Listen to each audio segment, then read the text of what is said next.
Kiss 92.5 studios in Toronto, Canada. Are you ready? Ladies and gentlemen. This is Roz and Mocha.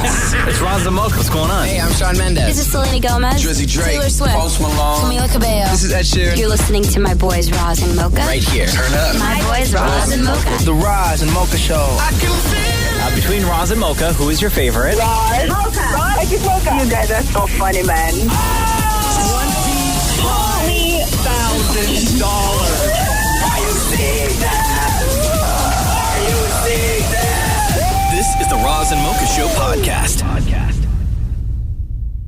Damnit Maurie trying to be creative over the weekend with not being able to go out and talk to people on the street randomly. So in exchange for that, he just picked up the phone and called people at home randomly. Which I don't even know if you're allowed to do legally anymore, but isn't that funny? You're not allowed to just call anybody anymore. They're going to try and put you on a do not call list. Well, it's a very hard thing to do. One, to just get somebody to even answer a phone from a number that they don't recognize, Right. let alone stay on the phone with a total stranger. I know. But Maury wanted to try to get people to sing karaoke style. Okay. And wanted to give it like this super fun, cool name. Sure. While everyone's in quarantine. Okay. And wanted to call it Quaran-Okie. Okay. But for Damnit Maurie, he could not say the word Quaran-Okie. Oh, okay. Yeah. So here's exactly what happened. Hello? Hi, how are you? I'm good. This is Roz and Mocha's Quaran-Okie. Are you ready to sing for me? Sure. Okay, what is the first song? Because you know what? The world needs some happiness, and what brings the world closer together than a song? What is the first song that comes to your mind? Twinkle, twinkle, little star. Twinkle, twinkle, little star. Okay, I'll take it. Are you ready? If you said it, let's hear it. Twinkle, twinkle, little star. I wonder how you are, shining from above so bright. Something, something in the night. Totally got it wrong. Wow. Hello? Hi, how are you? And who is this? This is Maury from the Roz and Mocha Show with Quaran-Okie. Are you ready? Oh, my God. Oh, am I ever ready? Yes. Okay, so what is the first song that comes to your mind? Queen. I want to be free. Go ahead. I want to be free. I want to be free of this world. I want to be normal again. Yes. Hello. Hi. Hello. Hi. Hi. Hi. Let's play Quaran-Okie. Hello. We're gonna play Roz and Mocha's Quaran-Okie. What? Quaran-Okie. What's your song, girl? Blind Love, Bob Seger. Oh, all right. Give it to me. 3, 2, 1, go. Now you're gone. And it's hotels and whiskey and sad long days. Damn. You'll be on your way back home. Go, girl. Well, I'm at the station, and I can't get on the train. There you Wow. go. Oh my God, I'm clapping, but I'm holding a microphone, so it just sounds like this. What is the first song that comes to your mind? Go. Why don't you love me like you used to do? Here we go. You're on stage. Go. Okay, why don't you love me like you used to do? How come you treat me like a worn-out shoe? My hair is still curly and my eyes are still blue. So why don't you love me like you used to do? What song comes to mind? YMCA. All right, go for it. Young man, I'm out there with you. Young man. I'm sorry. YMCA. Don't you know it? YMCA. 'Cause you got it. YMCA. I love it. Thank And you. I'm singing to my dog. Hello. Are you ready to play Roz and Mocha's Quaran-Okie? What's your name? Is this some computer talking to me or what? No, it's Maury from the Roz and Mocha Show. What's your name? Bernie. Okay, what is the first song that comes to your mind? Yesterday, all my troubles seem so far away. Oh, good. Life was such an easy game to play. Oh, I believe in yesterday. Okay. Okay, I love it.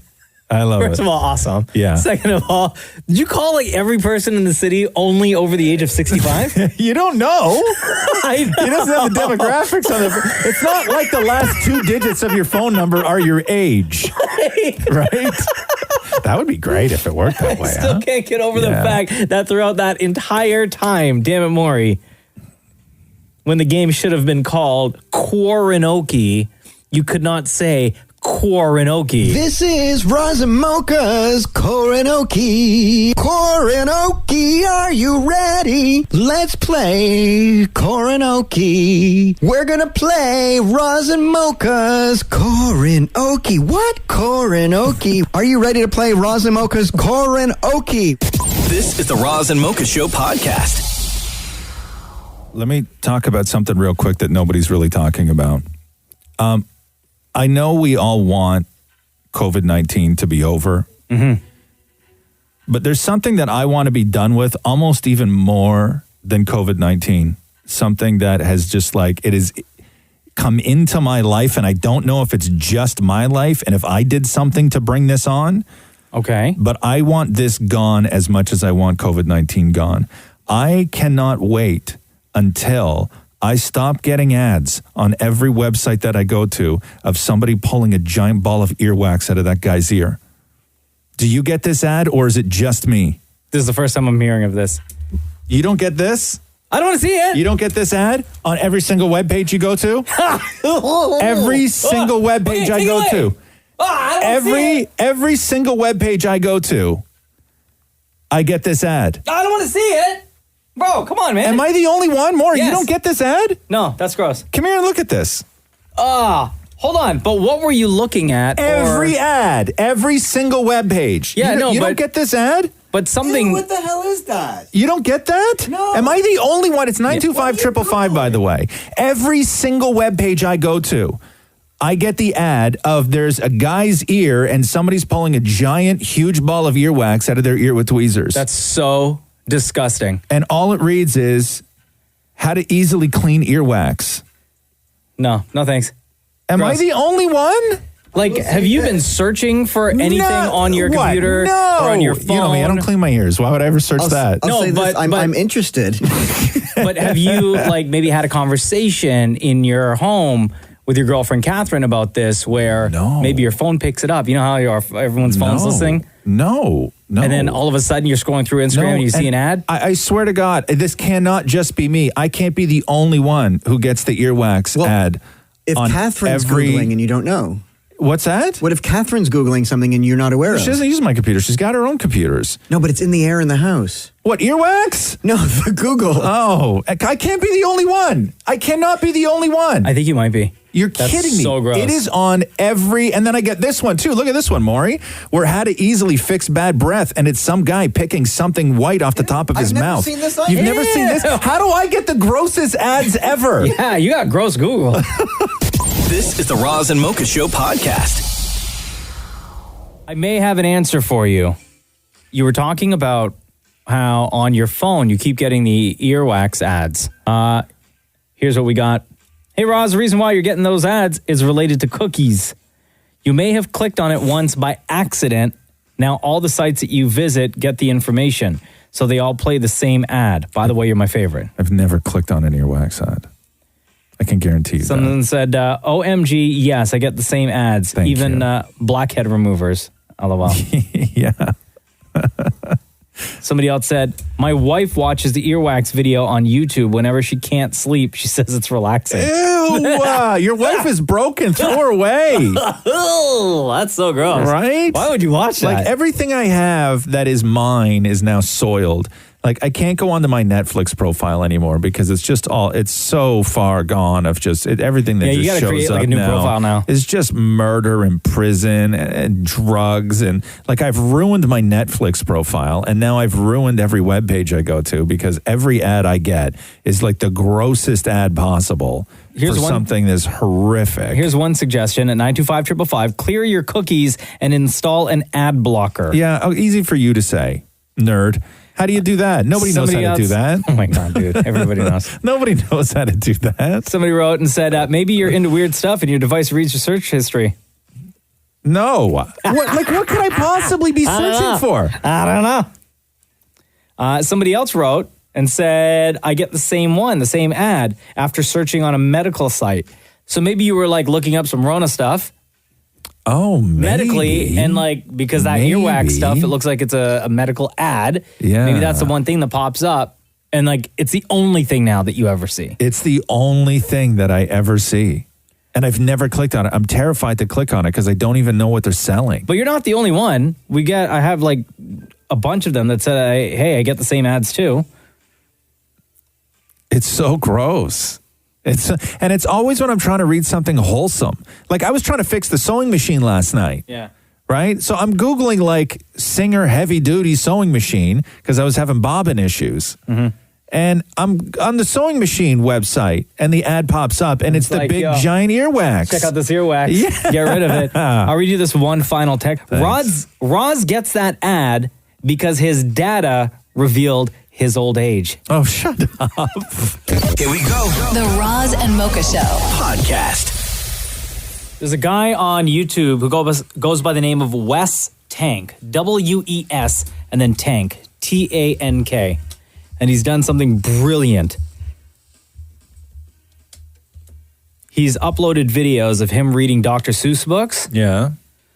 But he's doing it in like a reading/rapping way over Dr. Dre beats. Oh, wow. Which is wonderful. Wow. Dr. Seuss is huge in our house with our almost 3-year-old. And he's got like certain ones that he just wants us to read all the time. What's he into? Walk It in My Pocket is like probably his favorite because he's starting to learn like all the pages. So he likes to do it by himself. Yeah. But every night when I'm reading it to him, I try to spice it up. Instead of just reading it, I'll try to like rap it as if I was Biggie, or I would like read the words as if I was in Migos in that kind of Some Dr. Seuss messes me up because some of it follows a similar pattern, and then every now and then a line doesn't, and it always screws me up. I know. They'll add in an extra word. It always screws that me ruins up. your flow. Yeah. But this guy Wes Tank, he's done Fox and Socks. He did the Lorax, which he just uploaded a couple days ago. Yeah. And my favorite is Green Eggs and Ham, which I'm going to play for you right now. And he does this over Still Dre. Okay. By Dr. Dre. Hit me. Or sorry, Forgot About Dre. Dr. Dre and Eminem. This is Wes Tank on YouTube. I am Sam I am, that Sam I am, that Sam I am. I do not like that Sam I am. Do you like green eggs and ham? I do not like them Sam I am. I do not like green eggs and ham. Would you like them here or there? I do not like them here or there. I would not like them anywhere. I do not like green eggs and ham. I do not like them Sam I am. Would you like them in a house? Would you like them with a mouse? I do not like them in a house. I do not like them with a mouse. I do not like them here or there. I do not like them anywhere. I do not like green eggs and ham. I do not like them Sam I am. Would you beat them in a box? Would you beat them with a box? Not in a box, not with a box. Not in a house, not with a mouse. I would not eat them here or there. I would not eat them anywhere. I do not like green eggs and ham. I do not eat them Sam I am. Could you in a car? Eat them, here they are. I would not, could not in a car. You may like them, you will see. You may like them in a tree. I would not, could not in a tree. Not in a car, you let me be. I do not like them in a box. I do not like them with a fox. So he's got a whole bunch of these. I don't know a lot about this guy, but I know he is a huge musical theater fan. Oh, you want to see a picture of him? I do not like them Sam I am. A train. He kind of looks a little bit like the Lorax without the mustache. Not in a tree. Not in a He does. He looks Right? like the Lorax without a mustache. If you want to check him out, his name is Wes Tank. WES and then Tank. And again, he rhymes. He reads Dr. Seuss books over Dr. Dre beats. So this is Green Eggs and Ham. He's got Fox and Socks, and he's also got the Lorax. Put you in the dog. Right? Yeah. I like it, man. This is the Roz and Mocha Show podcast. Hello? Hey, is this Mean Mom? Yes, it is. Hey, it's Roz and Mocha. You have a second to chat? I do. I have to Okay. go outside. Okay, so, because the kids are learning. All right, so here's what Mean Mom texted to us at 925 Mom? Yeah. Okay. Because all the kids are at home, and now this week they've opened up e-learning, Yes, right? yes. So here's what Mean Mom wrote. I must be a mean mom. I bought books and make them work from 9 to 3. We play O Canada in the morning, and they have recess and lunch. They're only allowed on the screens an hour a day. Yo, you're keeping them kids in check, huh? Oh, yeah. I don't like when they're on the screen so much. I feel like their brains are going to get damaged or something. Yeah. Well, also, I think that you're doing it right, because if, let's just say, school does go back before summer, there's so many kids that are going to be, A, behind, but 2, not be able to handle the schedule or the workload. They're going to be zombies. Yeah, I agree. That's why I'm doing it, because I don't want them to not just be socially awkward now, but when they go back to school, but at least they'll, be okay with the schedule and everything. So where did you, for parents who, because I don't think you're alone in this, because the amount of work that I've heard from a few different parents coming home from school, from the public schools, is not enough.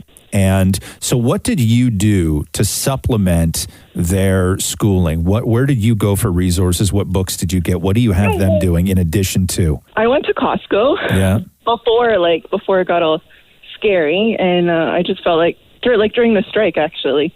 So I just got some books from Costco. I made sure it was Canadian curriculum, and I just do like a page or like a couple of pages a day. Good for you. How many kids are in the house, and how old are they? I have 4 kids. Okay.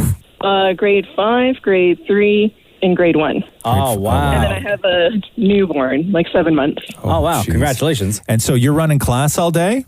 Yes. Yeah. And where are they sitting? Kitchen table? Are they in the living room? How is it situated? In the kitchen, so I can cook lunch at the same time, because, of course, now they have to have hot food, right? So.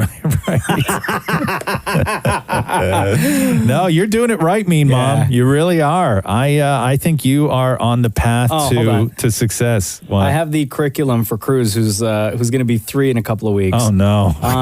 That his school sent. So today we have to go outside and rake leaves. Oh, yeah. We have to clean up. I have to create an obstacle course for him at home. Yeah. For him to do.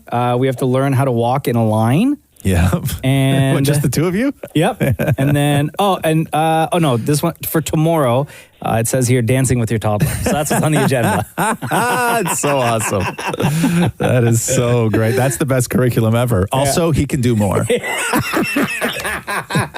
Well, if he wants, he can come to my backyard and pick up some poop. Oh, yeah. But the kids are okay with everything? I mean, I'm sure they're not, but they're listening, they're following along with what you're saying? Yeah, oh yeah, they love it. They love the structure. Yeah. They need that schedule to kind of survive a little bit. Otherwise, it gets kind of really like a zoo in my house. Well, you're doing it right. And I feel bad for calling you Mean Mom. That's just like what you wrote to us in the text. So what is your name?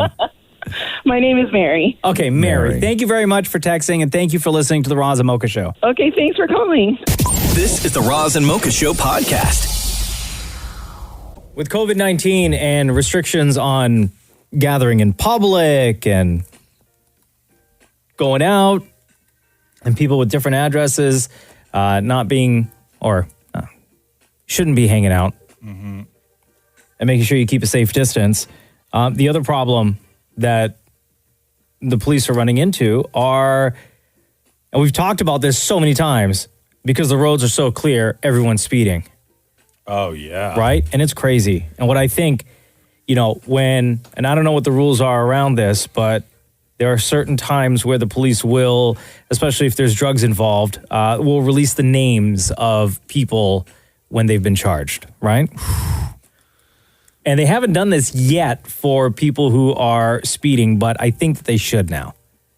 Because, you think so? Yeah. Let me read this to you. Oh, dude, this is so crazy, though. Okay, go ahead. ahead. Here's a perfect example as to why. And then I also think the license being suspended and car impounded for 7 days should be increased. Okay. Because this happened in Kitchener, Ontario yesterday at 5 p.m. There was a car in a 60 zone, okay, driving 200 kilometers an hour in a 60. How do you? There's not enough road. And again, the license was suspended for 7 days, and the car impounded for 7 days. And at that point, though, because the charges were racing, stunt driving, careless, and it says improper tires. So in a case like this, I think the driver's name should be released. I think the license should be suspended for at least a year. And I think that car should be impounded for 6 months. But why do I need to know who the person was, though? I guess you don't. You know what I mean? I guess you don't other really. Than trying to ruin every other aspect of their life. Like public shaming, maybe? But that's the problem, though, right? Like I guess. I can't believe that, though. No, it's ridiculous. And you should, I think you should do time. Yeah. Right? How long is the license suspended for? 7 days. To me, that's crazy. You think it should be more? Well, okay. I think it should be more. I think it should be at least a year. Okay. So what's the harsher punishment here, realistically for people? Yeah. What's the harsher punishment? So this guy does 260. Yeah. And he gets his license suspended for 7 days. Right? Yeah. And I'm sure other stuff too, but let's just go with the suspension for 7 days. You park in front of a fire hydrant. How much is that ticket? I don't know. Ask Maurie. Maurie, how much is a ticket in front of a fire hydrant? In front of hydrants? $400. Yeah. What's that? $400. Okay, so you can do 260 and get your license suspended for 7 days. Or you can park in front of a fire hydrant and get a ticket for $400. If you left that up to people and said, hey, listen, you can either do suspended license for 7 days or a parking ticket worth $400, most people are going to take 7 days. Yeah. Or you can park in front of a Michael's craft shop and go upstairs and get a magnet and get a $700 ticket. Yeah, or you do that in $700. So I don't think that the punishment for doing 260 should be more damaging than parking in front of a fire hydrant. Like, what's the actual ticket worth for that, for doing 200? I have no idea. But to me, 7 days is not enough. There's going to be more. I mean, it's not just for that, right? Each one of these things is going to be worth a different dollar amount. I know, Racing, but what is stunt that? driving, careless, and improper tires. That's a year. To me, that's a year without a license.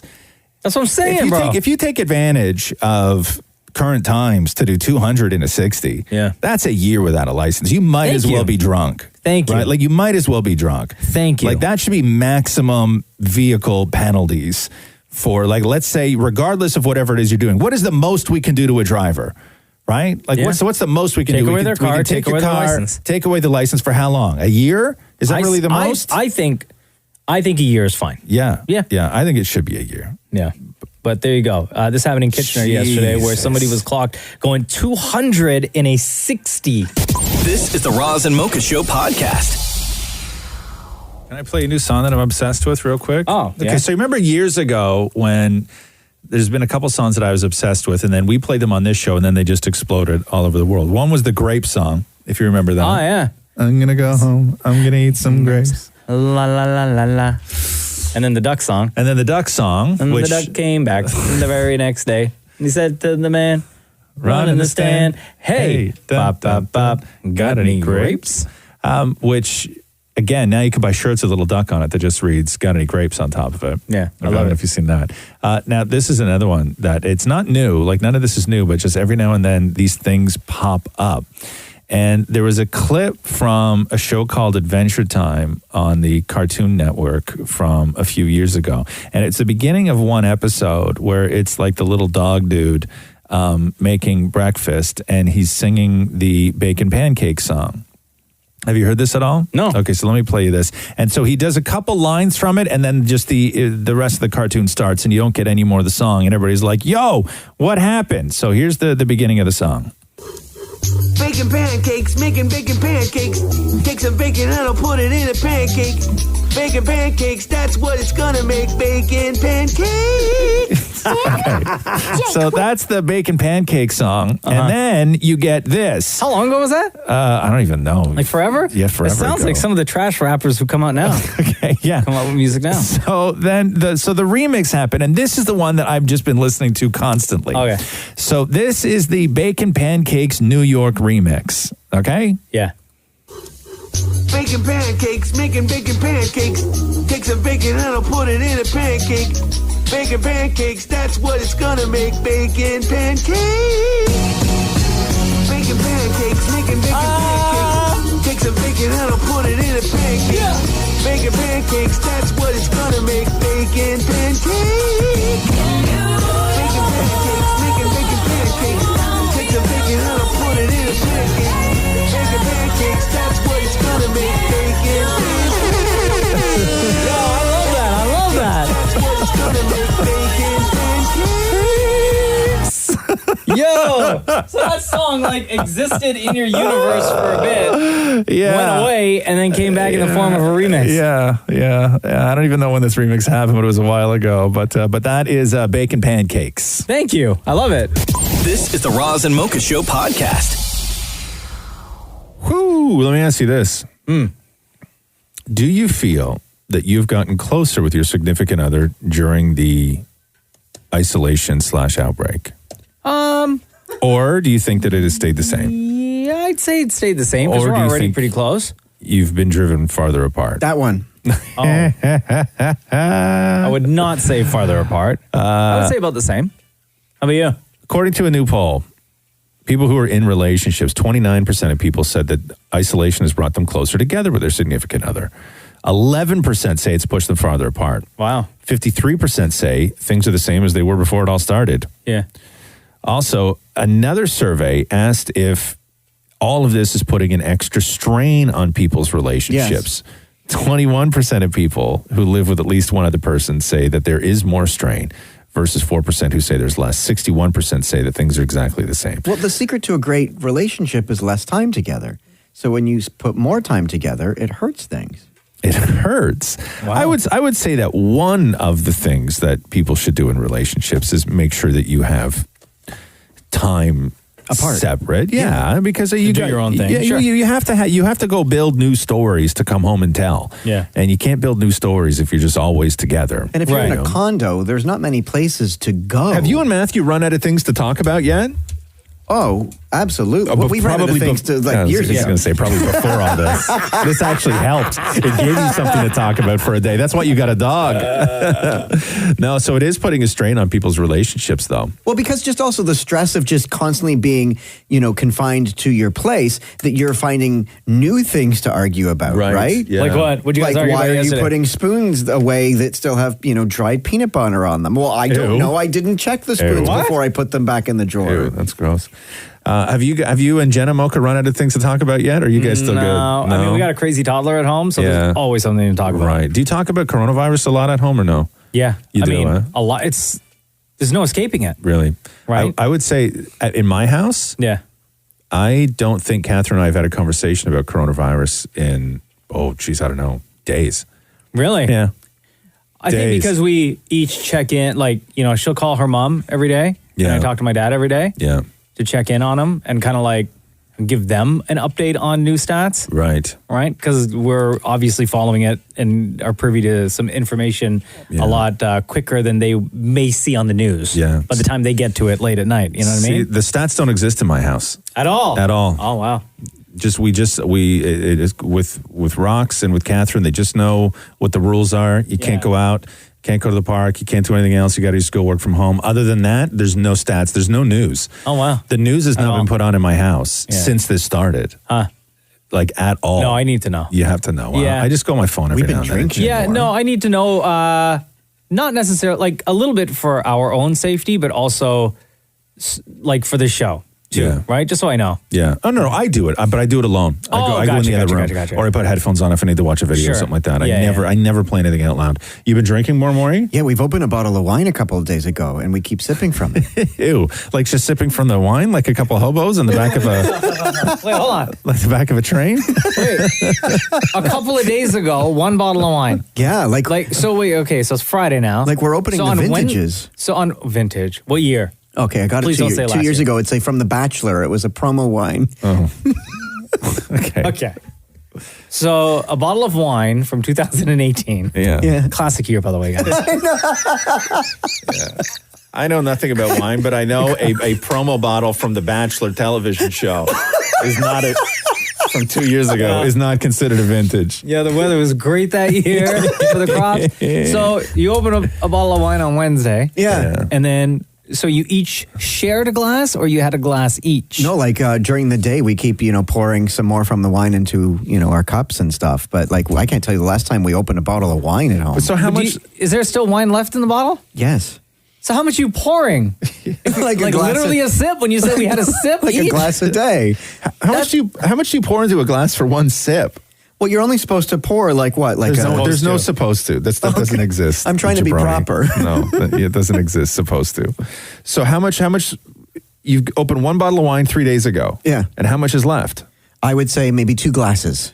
What? Honestly? Yeah. How many glasses are in a bottle? I don't even know. How many glasses do you get out of a bottle? Okay. Mocha? Realistically. I'm a heavy pourer. Yeah. Okay. Yeah. We will get 4 glasses out of one bottle. Yeah. Really? I could done some a bottle in an hour, bro. Oh, we're at 6 glasses now. Together, it's 3 each. Wow. How big is this bottle? Normal size wine. Yeah. Yeah, no, you're not doing it right. I thought you guys would be shocked. Oh my God, now, are you getting a little drunk or no? Matthew is. He was like, oh, I'm feeling it. I'm telling you that 2018, bro. Such a good year. Yeah. The Roz and Mocha Show podcast. Hi, it's Roz and Mocha. How you doing? Not bad. How you guys doing? Good. Okay, so I called in. I was listening to the thing that you guys are doing with Joe Exotic, and I was like, that sounds familiar. Why have I heard that voice before? Mm-hmm. And then I realized that's Maurie's Forrest Gump impression. Oh my God! What? You think Joe Exotic sounds like Maurie's Forrest Gump impression? Yeah, you have to do the comparison, guys. Jeez. Okay, so we'll gather up some Joe Exotic clips, and then we'll get Maury to do. My mama always said. Okay, not now, Maury. The N-word? Isn't that the audio that was released? Joe Exotic complaining that he can't use the N-word? Wow, Maury's so uncomfortable right now. He's very uncomfortable. You know who gets that uncomfortable? Racists. Hey, what's your name? My name's Ryan. All right, yo, give us a couple of seconds. I gotta get some of these Joe Exotic clips organized here, and we'll do the comparison. Okay? All right, sounds good. This is the Roz and Mocha Show podcast. Okay, here we go. So the question was, or the statement was, does Joe Exotic from Tiger King sound like Damnit Maurie's impression of Forrest Gump? Your whole audience will say, oh my God, that guy has a mullet. Okay, Maury, just so people have a taste of your Forrest Gump, do a line from Forrest Gump for us. Stupid is stupid does. Okay, do another one? Sure. My mama always said, life is like a box of chocolates. You never know what you're going to get. Okay, now do Joe Exotic. Here, play another Joe Exotic, Maury, Mocha. My name's Joe Exotic, and this is Thunder and Lightning. Okay. My name's Joe Exotic, and this is Thunder, and this is Lightning. Can you hear okay over there? Yeah? Yeah, I'm wearing headphones. Okay, good. But is the volume turned up? Yeah. Okay, cool. Okay, because that wasn't a line. Okay. Okay, try again. It was literally 3 seconds. Right? Okay, try again. My name's Joe Exotic, and this is Thunder and Lightning. My name's Joe Exotic, and this is Thunder, and that is Lightning. Okay, now you're just doing it on purpose. He doesn't say this is thunder and this is lightning. Thunder and lightning. That's what he says. That's what he says. Oh, okay. Go ahead. But do it as Forrest Gump. Channel Forrest Gump. Do another Forrest Gump line. Get that in your head. Then do Stupid Joe- is as stupid does. My name is Joe Exotic, and that is thunder and lightning. Wow. Okay. Yeah. A little bit. The animal rights people like to bitch at you that cub petting is abuse. Okay. In my opinion, it's the best education tool. You know, people only care about saving what affects them. That's a lot of words. Stupid is as stupid does. The animal rights people said a whole bunch of stuff.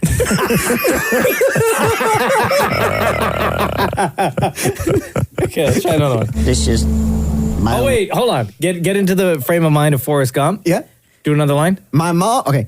I may not be smart, but I know what love is. This is my own little town. I'm the mayor, the prosecutor, the cop, and the executioner. All right, do that line. Okay. Stupid is as stupid does. I'm the mayor of this town. I'm the mayor, the prosecutor, and the executioner. Can you attempt to do Joe Exotic's voice now? Don't do Forrest Gump, but do Joe Exotic for me. Okay. So play the very first clip, the mullet one. Okay. Your whole audience will say, oh my God, that guy has a mullet. People every day, they're like, you must have the most incredible life to live with 187 big cats. Oh my God, your audience is going to say, that guy's got a mullet. Okay. Your whole audience will say, oh my God, that guy has a mullet. Your audience is going to say, oh my God, that guy's got a mullet. Yeah, kind of. Your whole audience will say, oh my God, that guy has a mullet. Your audience is going to say, oh my God, that guy's got a mullet. You know what else makes Joe Exotic sexy? It's not the mustache or the mullet. It's the fact that he has tattoos. And did you see the 3 tattoos on his chest when he takes his shirt off? No. Where he's got bullet holes with blood dripping from them tattooed on his chest for some ungodly reason? No. You didn't notice that? No. No? Oh, yeah, because I guess that's hot. I don't know where, but I guess that's hot. The Roz and Mocha Show podcast. Hey, it's Roz and Mocha. Hi, Roz and Mocha. Hi, how are you? Good, how are you, bud? Good. What's going on? Nothing, we're at work. Oh, what are you doing? Who's the other voice? I'm at work as well. It's the two of us. Oh, okay. What are you guys doing together today? We're Toronto police officers. Oh, you are? Oh, well, thank you for what you do, first of all. Does the keeping a distance 2 meters apart apply to you guys as well? For some of us, yeah, they put us out in solo cars. If not, then we're partners. What are your biggest frustrations right now with COVID-19 in and around the city of Toronto? I think it's just more the people that aren't, following the rules, keeping the distance, things like that. But I mean, with the warmer weather and everything else, everybody's hanging outside, doing their thing, but they're not keeping the proper distance. How do you tell? It's very difficult when this is a brand new rule where you now have to monitor how far people are apart from each other. Like, how do you make that determination? I think honestly, it's just like we go to a park and we just see a bunch of like teenagers hanging out, or like it's frustrating because of these rules that are going on, and like personally in our own lives, we're not going to see like our significant other if we don't live with them, and we're not going to go and see like our grandparents. So it's just frustrating because not everyone's following with these rules, but it's hard because they were just issued, and now it's like we have to change our lifestyle. Wow. And what about the speeding in the city? Because that seems to have been a problem now with the roads a lot more empty than what we're normally used to. Yeah, the roads are empty. There's not much traffic out there, so people are taking advantage of it. But we're out there, we're enforcing, and we can only do what we can, kind of thing. So, first of all, thank you for calling in. Did you guys have anything that you wanted to say to the people of Toronto right now? Something that maybe we have missed, or something that we're not hitting on that you guys are seeing? Honestly, it's just keep your distance, because a lot of people don't realize that they have COVID-19 until it's too late. There's a lot of people that don't even realize they have the symptoms, and then they're fainting and they get tested and they're tested positive. And all those people that they've been surrounded by and exposed to are now all affected as well.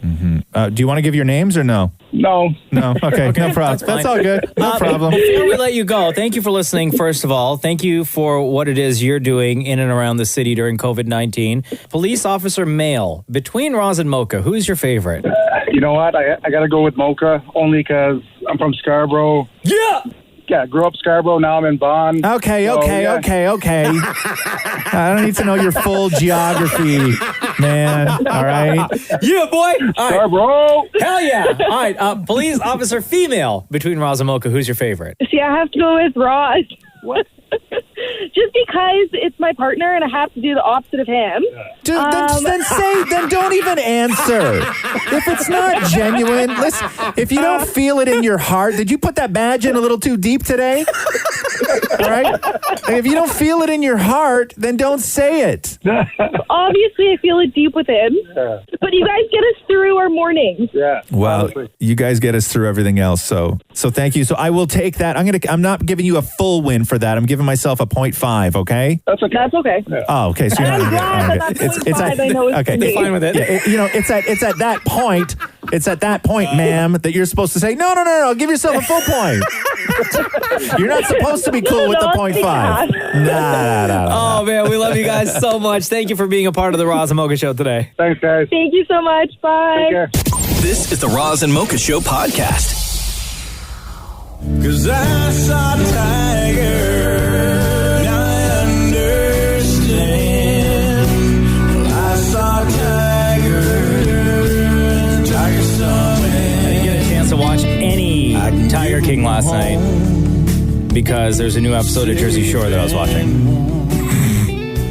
So I still have to get to, we only watched 2 episodes. Hey, has the gay community embraced Joe Exotic? Oh my God, yes. Or are you distancing yourself, being like, no, we're good. We don't need that hero. We're all fighting over who's going to play him for Halloween. What do you mean you're all fighting? Who's all? We all What do you can't mean do all? it. Who? Oh, gay Twitter. Please. Uh-huh. Gay Twitter. Okay, so who's winning? Okay, what do you mean who's going to get to dress? What are you talking about? Who gets to dress like it for Halloween? Well, because anybody can dress like it I for know, Halloween. but you don't want to, like, if too many people do it, then it's just too many people, Stop right? with your nonsense. This is why I'm not gay. I couldn't have that's why. Yeah, I'm cool with everything else. It's just I couldn't have this many conversations about Halloween. No, but I know that they're doing the who's doing it? Kate McKinnon's doing that miniseries, right? Yeah, she plays. And I didn't know. I thought that this was Carol? something that they had just pulled together, but she's playing Carol. This has been in the works since November, and then I know that.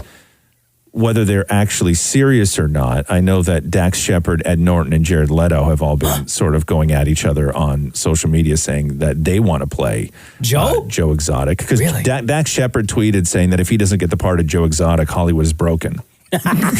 Which makes a lot of sense. I like Dax Shepard for this, but according to one of the series directors, Rebecca Chaiklin, who was talking to the Hollywood Reporter, who I guess was talking to Joe Exotic, he suggested, his first suggestion to me is very typical, a little too on the nose, which is David Spade. Because David Spade was Joe Dirt, right? Yeah. And to me, it's a little too on the nose. I don't know. Also, if David that's my Spade thing. way too short to be Thank you. Joe Exotic. And then because Joe Exotic is Joe Exotic, and if you've seen the show, you know his ego is out of control. Yeah. So his 2 suggestions were either A, David Spade, Okay. or B, Brad Pitt. Get out of here. Is there any human in the world, is there any male in the world where you said, hey, if they did a Life of Your movie, who would you like to play? And I would say for me, I would go, yeah, sure. Like maybe, I don't know, like Tommy Lee. No, like somebody, or Brad Pitt. I think if we're all throwing out names, we're all going to say Brad Pitt. I would even say Brad Pitt. You would even say Brad Pitt. Everybody would just say Brad Pitt because why not? Who doesn't want Brad Pitt to play? But I don't think Brad Pitt can do it. Could he do it? Well, listen to this. Brad Pitt in Inglourious Bastards. Right? His accent in that movie is, I think, if he did this accent and maybe added a little bit to it, could play Joe Exotic. Not Joe Dirt. Joe Exotic. My name is Lieutenant Aldo Rain, and I'm putting together a special team, and I need me 8 soldiers. 8 Jewish American soldiers. Right? Yeah. Now, y'all might have heard Aldo rumors Rain. about the Armada happening soon. Well, we'll be leaving a little earlier. Don't you think? Like, he could We're gonna pass. be dropped into France dressed as civilians. Once we're in enemy territory, as a bushwhacking guerrilla army, we're gonna be doing one thing and one thing only. Killing Nazis. Killing Nazis. There we go. So what do you think? No, first of all, nobody wants to see Brad Pitt covered in prosthetics because he's too pretty. That's why Benjamin Button was such a failure, because nobody wants to see Brad Pitt looking old or looking That wasn't a reality not that sexy. anyone's ready for. Right? Yeah, nobody wants to see Brad Pitt with all the prosthetics that would take to get him to look like Joe Exotic. Who wants that? And would they, in the movie, include this scene or not? Going on here in this country, it's absolutely pathetic. I can't say the N-word, but you can get on YouTube and watch any black man's rap video, and they're calling each other the N-word. What the hell is this discrimination? I'm white, I can't say the N-word, and they can? When did Brad Pitt say that? That's shocking to me. This is the Roz and Mocha Show podcast. Yo, you see this Ezra Miller video? No. I thought this was fake. So Ezra Miller. Oh, The Flash. The Flash. Yeah. In the movies, The Flash. Yeah, not yeah. the TV show, The Flash. In Perks of Being a Wallflower. And yeah, in Perks of Being a Wallflower. What happened? So I don't know. I guess I don't even know where they were. Like Sweden or something like that? Oh, where? It was a nightclub. That's what I read, but yeah. So Wait, what? He's in a nightclub now? It was outside. It was outside of Even still. this video. And I don't know exactly when, but the video just came out where the story goes that he was talking to a group of people out in front of this club. Yeah. And according to them, they say that he was talking about all the scars on his body that he's got from fighting. And then one of the women, young women in this sort of group of people was just goofing around going, come on, I'll fight you, I'll fight you, I'll fight you. And then Ezra Miller grabs her by the throat. No. And throws her down on the ground and starts choking her. What? Yeah. And then all the other dudes are like, whoa, hold on. But listen to this clip. You can hear Learn it. it? Did you want to fight? Is that the deal? Whoa, bro. Fight? Right? Okay. So, and then the video cuts off. But then I guess afterwards they say that he spit on them, like the other two guys. Yeah. While they were trying to break it up, and then the bouncer showed up and waited for the cops, and he was standing out there in the snow in bare feet because he was wearing flip-flops for some weird reason. Ezra Miller was? Yeah. Yeah. He's wearing flip-flops in the snow. What the hell story I don't is know. this? I don't know, man. I don't know. But it's a weird video. But if you see Ezra Miller, because there's a lot of like, as soon as you click on the Ezra Miller on that's trending, yeah. You're just going to get 1,000 memes and then try and get to the actual part of the story where somebody tries to say what happened. But it's really wild. Wait, but is COVID not like taking over Sweden? And again, I don't know exactly where they were. But yeah. I don't know, man. I don't know. What if he was like high? I don't know. Like on something. I don't know, but he's wearing like a really beautiful long red coat too. Oh, you like it? Yeah, he looked dynamite. This is the Roz and Mocha Show podcast. Horace in Nova Scotia, what's going on? It's Roz and Mocha. Hey, Roz and Mocha. I love you guys. And you, Maury. We're doing great here. Yeah?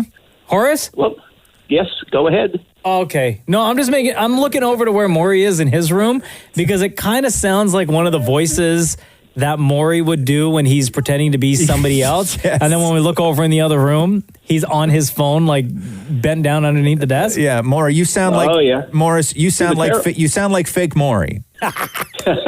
And also, I know one thing. He's got a terrible Jamaican accent. That's true. Wow, you really listen. So Horace sent us a text at 925-555, and he says he listens to the Roz and Mocha Show through the Radio Player Canada app, which is fantastic. So thank you for that.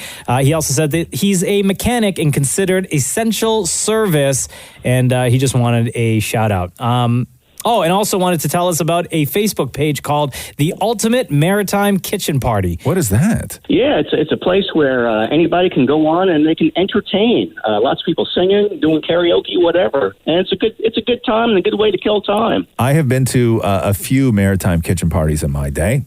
Have loved every single one of them. Oh, so you know what this is? Oh, yeah. Okay. Yeah. Maritime kitchen. No drinking goes on there. No. Not on the Facebook version, at least. Please.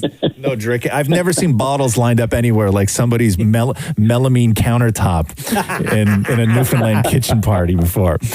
So you're taking part in this. Like, so what is it? What do you sing? Like, if you're in the kitchen and you're doing the kitchen party and it's your turn, what's your go-to? Oh, my go-to real easy one would be probably Wagon Wheel. Wagon Wheel. Yeah. Who's that by? Yeah, Darius Ruckus. Yeah. Darius Ruckus. Go ahead.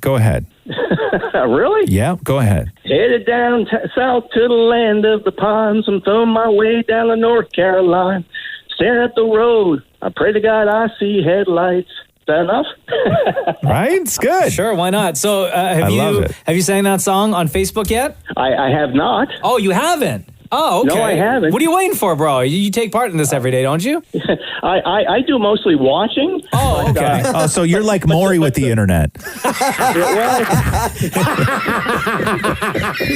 Some of my friends are musicians, and they've been poking me to do it. So I'm going to do it one of these days. You soon. should, man. If you can't pull off singing online when we're all at home and you got nothing but time to practice. I mean, I know you're still working and everything, but if you're ever going to take a chance and just do something, now's the time to do it because people need entertainment. And I've talked to so many people that have tried a lot of different things, and the reaction is not cruel. You think that you're going to get trolled or that people are going to everybody is being so just fun and compassionate and everything else right now that if you're going to take that chance, do it now, man. You are right. Lots of support. And you're right. People are being kind. And, I'm going to do it. I'm definitely going to do it. Good. All right, Horace. Roz, what would be your kitchen song? What was yours again? Maurice? No, Horace. Horace? Sorry, I'm still thinking it's Maurie. Maury's literally sitting right beside I know, you. and I still think he's trolling us. Well, I'll tell you. Like I said, I could do Wagon Wheel, but I've been working on Mystify by NXS, so I like that too. Oh, give us a little of Hit us that. with that one, at least, Horace. What? Oh, geez, I can't remember all the words off the top of my head. You brought it up, man. Hold on. I know. All veils are misty, streets of blue. That's all I can remember off the top of my head.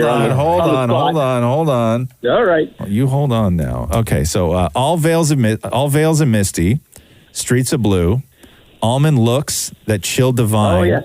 Some silken moment goes on forever, and we're leaving broken hearts behind. Go. All veils and misty, streets of blue, almond looks. Go to the chorus. Go to the chorus. Mystify. You mystify me. Mystify. You mystify me. All right. See? There we go. Horace!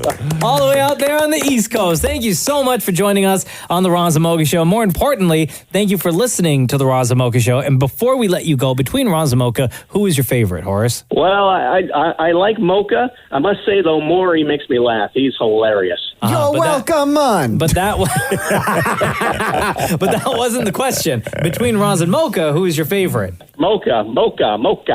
Okay, everything Irie. Okay. This is the Roz and Mocha Show podcast. I believe today is a day where schools are officially sending out the curriculum where you will be as students graded for your year. Yeah, the e-learning starts today. And from the way that I'm seeing it, it doesn't seem that intense. Oh, no.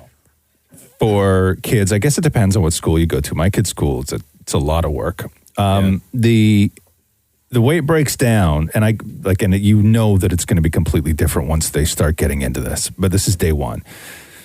So the ministry is recommending elementary students spend between 5 and 10 hours on learning per week, depending on their age. High school students, it says, should spend 3 hours per course per week if they're on a semestered system, or half that if their schedule isn't split into semesters. And they also said that students on track to graduate will not be delayed because of this. So I wish I had e-learning when I was a kid, because my dad used to do all my work for me if I had to do it at home. Really? So that if I had this, it would just be like, okay, Dad, go for it. Was your dad the dad that did all your projects for you? He did, yeah, because I tried making a collage once, and he said it was really embarrassing. So he said, move aside, let me do it for you. And I got like an A. I took all the credit. Right. I'm like, oh my God, it took me all weekend. Meanwhile, my dad did that for me. I'm obsessed with looking at your hair right now, Maury. What's wrong? I don't know, you almost have bangs. I know, to be honest with you, I wasn't listening to a single word he was saying. I know, but that is I have no idea what you're talking about because I'm looking at that weird ass hair of yours. But I'm going to tell you, that is a conversation that I do want to have. But right now, I want to talk about your bangs because everybody's affected right now without being able to get a haircut. You actually have bangs coming down in the front, so it's turning into good. Hold on, whenever I say bangs, why do you grab the back of your head? Do you know where bangs are? Do you know where bangs are? Yeah, but I feel like I should just. Or are you just still trying to cover up the bald spot? No, I'm trying to feel the length. Okay, like, hold how on here. long is it? Okay, stop touching your hair. Stop touching. Okay, where are you? Point to your bangs right now. Yeah, but you know what's so weird about Maury's bangs? Where? So they don't look like full bangs. No, they're like baby hair bangs. Yes, it's wispy. Right? Well, listen, man, we're all suffering, right? We're all. Stop touching your hair, bro.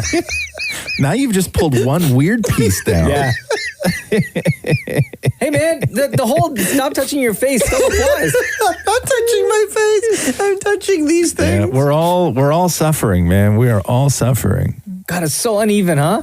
It's just a mess. Yeah. Take your hat off for a second, Mocha. I'll take mine off too. I'll take mine off too. Let's do this. Okay, so there's your head. Look at that. See? Yeah, it's fine. Mocha's hair, good. It looks good. Yeah, Mocha's hair looks good. Thanks. What's your hair look like? Okay, so my hair is just wet, right? Yeah. So that's what mine looks like. Ah, slick. Roz's hair, you can always put it anywhere you want, and it stays in that position. I don't get it. Yeah, that's what my hair does. I could go like this and just tan it. Oh my God, do that again? You look like Marv from Home Alone. Look at that. We're all suffering. This is the Roz and Mocha Show podcast. Tanya. Oh, hi. Hi, how are you? It's Roz and Mocha. Good, how are you? Good. Oh, Tanya, you got problems. You wrote this. Roz and Mocha fixed my life. How do I keep animals off my backyard furniture pillows? Wow. Yes. We can't figure out how to protect our backyard furniture. Last year, we covered them up. And when I went out there a few days later, I thought a pillow had fallen over inside the protector and was about to fall off. So I went to push it, and it was not a pillow. It was a raccoon. Gross. Since you guys are both such yard enthusiasts, I thought maybe you'd have some advice/hacks on what to do with your outdoor furniture. What kind of plastic are you using, or what kind of protection are you using on the furniture? It was an expensive one. I think we paid $60 for this.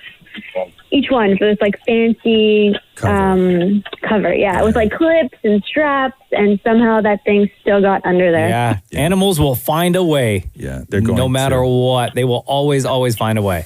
So here's the deal with my place, and that is living with Catherine. Rules are we share our space with the animals. Okay. Okay?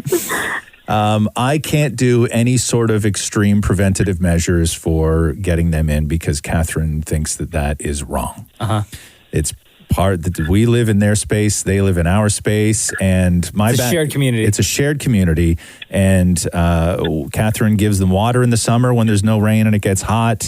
Oh. She leaves water out for them. She feeds the babies little pieces of bread when they come around. She's that type of person. That's so cute. Now, the only thing that is a problem is if they use your backyard as their toilet. Mm-hmm. That's when things become a problem because from what I know, raccoon poo is toxic to other animals and whatnot. You don't want to get that on you.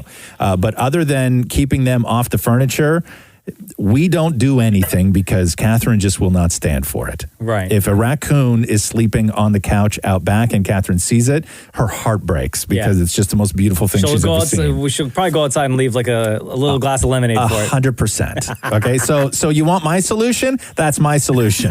Okay, now Roz, Yes. Let's say you were given the choice to get rid of and maybe protect your outdoor furniture. Right. If Catherine didn't feel the way she does. Right.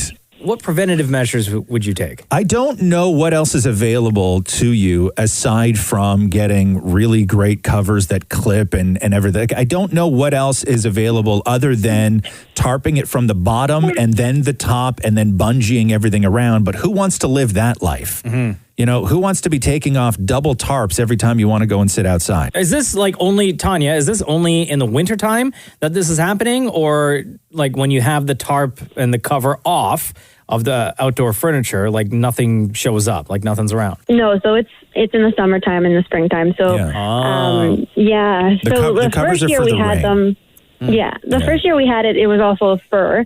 And then the second year, we did the cover thing. And then we just decided that every night we were going to put the cushions back inside. Yeah. Which is so tedious, but that's what we I know. You know what, ended though? up doing. With our outdoor furniture, Tanya, every single time we get up off that couch or those chairs, all the cushions go inside. Yeah. It is a pain in the ass, but we do it Yeah. for the exact same reason as to not make it comfy for outdoor animals. Yeah. Now, the other thing that you can do is, I don't know how big your backyard is, but you can buy like a pretty big deck box, you know, and kind of stick it on the side of the house and then just hurl the pillows in there when you're done with them. The one thing that we do have started doing is we have a couple of chairs out back that have just seat pillows on them. And when we're done with them, we just stand them up. On the chair. And so they're standing vertically with their back, like they're facing the sort of back part of the chair. So if an animal does get on, they're not sitting on the cushion. They're sitting on the actual metal part of the base of the chair. Right. So we do that. But these raccoons are smart. They'll probably like push the cushions down and, you know, Bunch it up, make it into a nice little fluffy pillow. Yeah. Right? Yeah, they do that. The other thing you can do is, I don't know what sort of couch you have outside, is you can kind of tip it on its front a little bit. So if they are sitting on something, they're sitting on the top of it and not the cushions. But like if I don't know, there's a million things you can do, but you're never going to get rid of them. Like people have decks on the roofs of their houses with 8-foot wall. And like raccoons just get there. They're going to hang out. Like they're just going to come and hang out. It's what they do.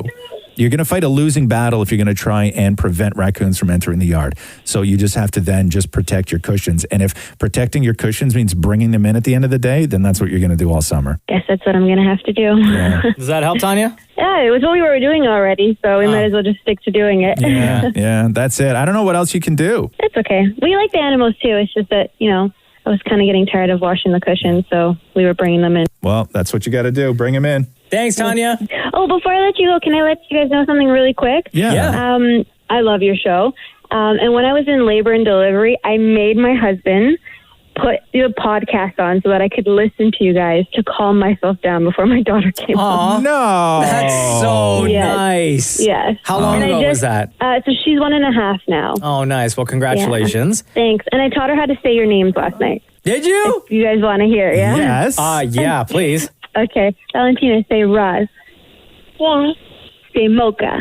Oh, my God. That is amazing. What a beautiful name, Valentina. I love it. Tanya, thank you to you and your entire family for being a part of the Roz and Mocha Show family. Okay, you guys stay safe.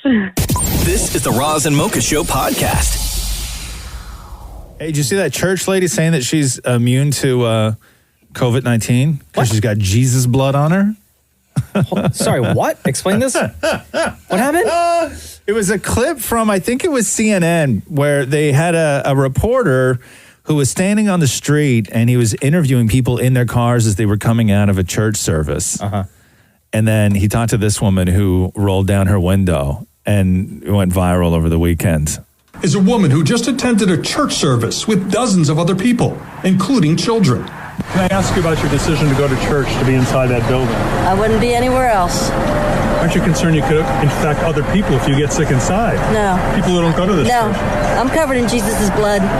I'm covered in Jesus' blood. Other people who don't go to this church who you might encounter. All of these people go to this church. No, but you're going to be in places where other people I go to the grocery store every day. I'm in Walmart, Home Depot, all of those but you people. could get them sick from what happens. They could get me sick, but they're not because I'm covered in his blood. Thank you very much. Okay, yeah.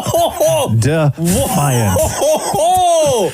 Yeah, no time for that reporter whatsoever. Oh, none. Defiant. What's her name? Her name's Karen, right? It's Gotta be a Karen. Or like a Karen. Tanya.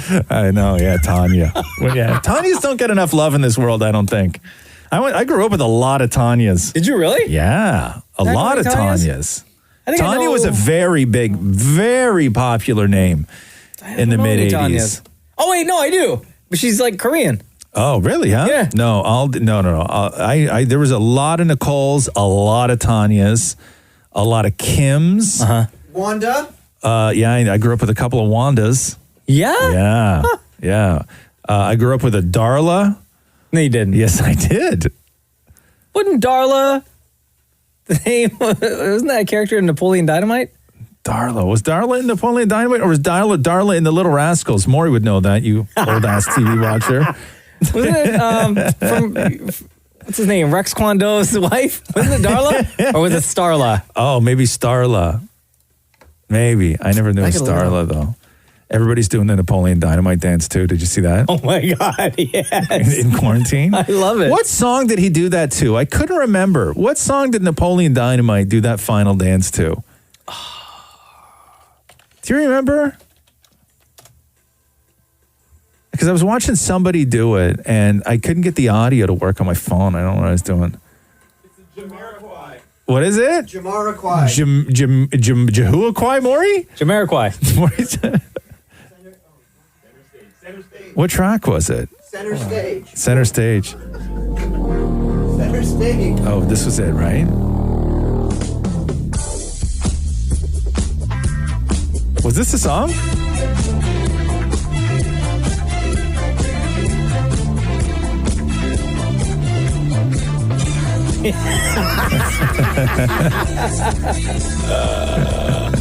Canned Heat by Jamiroquai.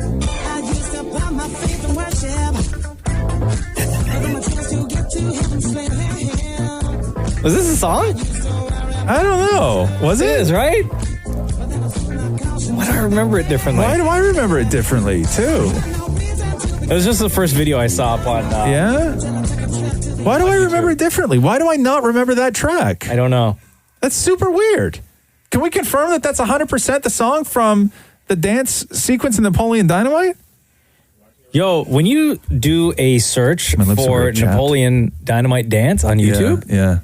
there are like so many like fan-made videos. Oh, yeah. No, I know. I saw one with a little kid the other day. He was Did you good. see that I one? saw that one. He was so Yeah, good. that little kid He looks killed it. exactly like Napoleon with everything. And he had the hair. Like, I think that was his real hair. Yeah. It looks like Napoleon Dynamite looks a little like Drake's kid, huh? Oh, man. This is the Roz and Mocha Show podcast. Man, when I get up super early, the things that have been trending during coronavirus have been the wildest things ever, man. Things that I've never seen trend before. And then first thing I do is I assume that whatever's trending is the name of the new K-pop album. Oh, yeah. But this morning I wake up. You got a pen over there? Yeah. This morning I wake up and consumers distributing is trending. Oh, wow. Okay. Okay. I haven't heard that in... Right. I don't even know how long. Forever. Consumers Distributing, by the way, for people who don't know, was a catalog-based shop where you would get the consumer's catalog mailed to your house and you would go through it and then you would fill out the paperwork on what you wanted and you could either send it in or bring it to like a consumers distributing warehouse where it was like a big giant warehouse and it just had one little front desk and you could drop off your order and then weeks later you would go in and sign for it and they would go to this big giant warehouse in the back and deliver it to you. It was like Amazon, except you're going to the Amazon warehouse. That's exactly what it was. And had consumers not folded all those years ago, it was basically the model for Amazon, right? Yeah. It would have been incredible. They would have been gajillionaires.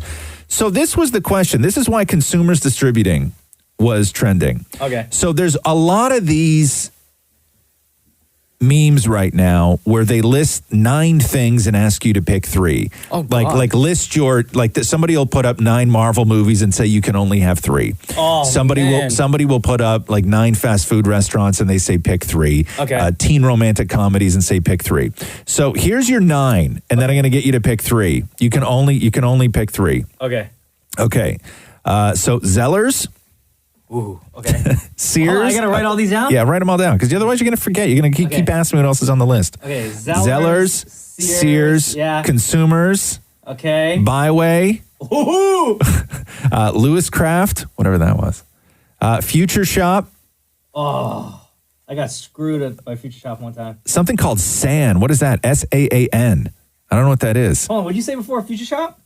Lewis Craft. Lewis Craft. It's a Canadian craft experts. Lewis Craft was like like Michael's. It was like the Michaels of back in the day. Next. A place called SAN, SAAN, whatever that was. I never heard of such a place. Did you know that place? Woolco. Okay, I don't know that Oh, one. Woolco was great. And Eaton's.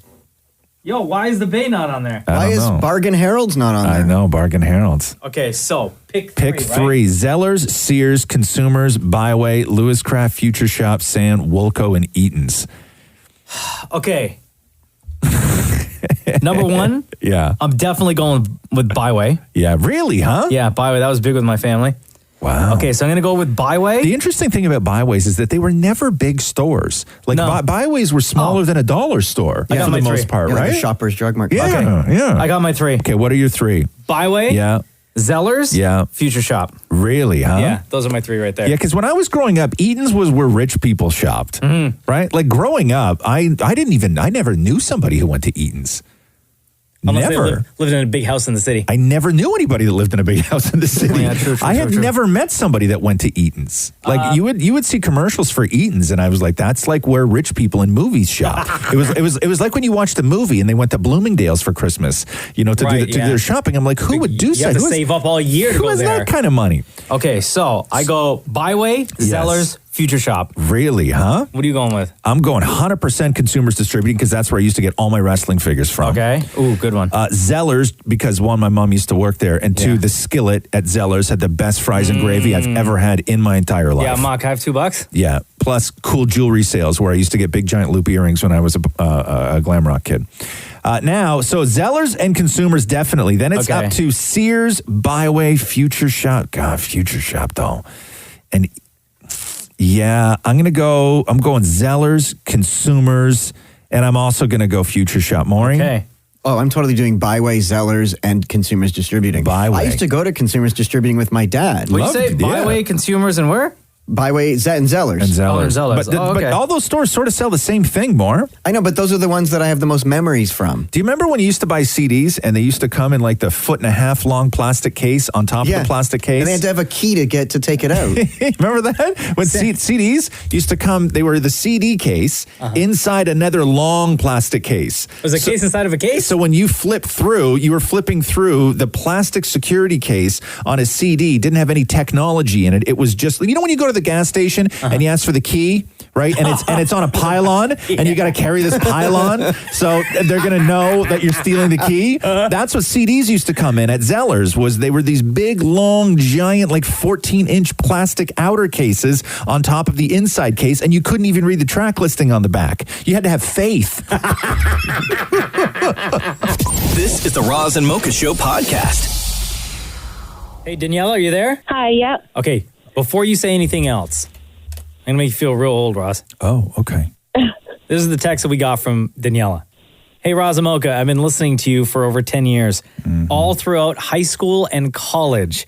I wasn't always able to catch your show when I was in school. Now working at my current job, I'm grateful that I'm up and in the car to listen. Thank you for making my mornings. I love talking to people like you, Daniela, who literally have grown up with the Roz and Mocha Show, because I like talking about the kind of journey that you've been on over the 10 years or 10 plus years now that we've been on the radio. So how old were you when you started listening? I was 14. It was in 2009. Wow. Because that's exactly when we debuted.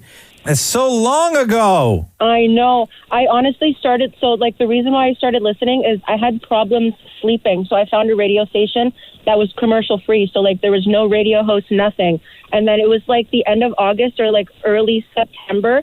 I woke up and then I heard voices and I was like, okay, who's ruining my, radio, my commercial free? And then it was you guys. And I was like, all right. So we ruined everything for a while, but when did you come around to liking us? I just kept listening, honestly.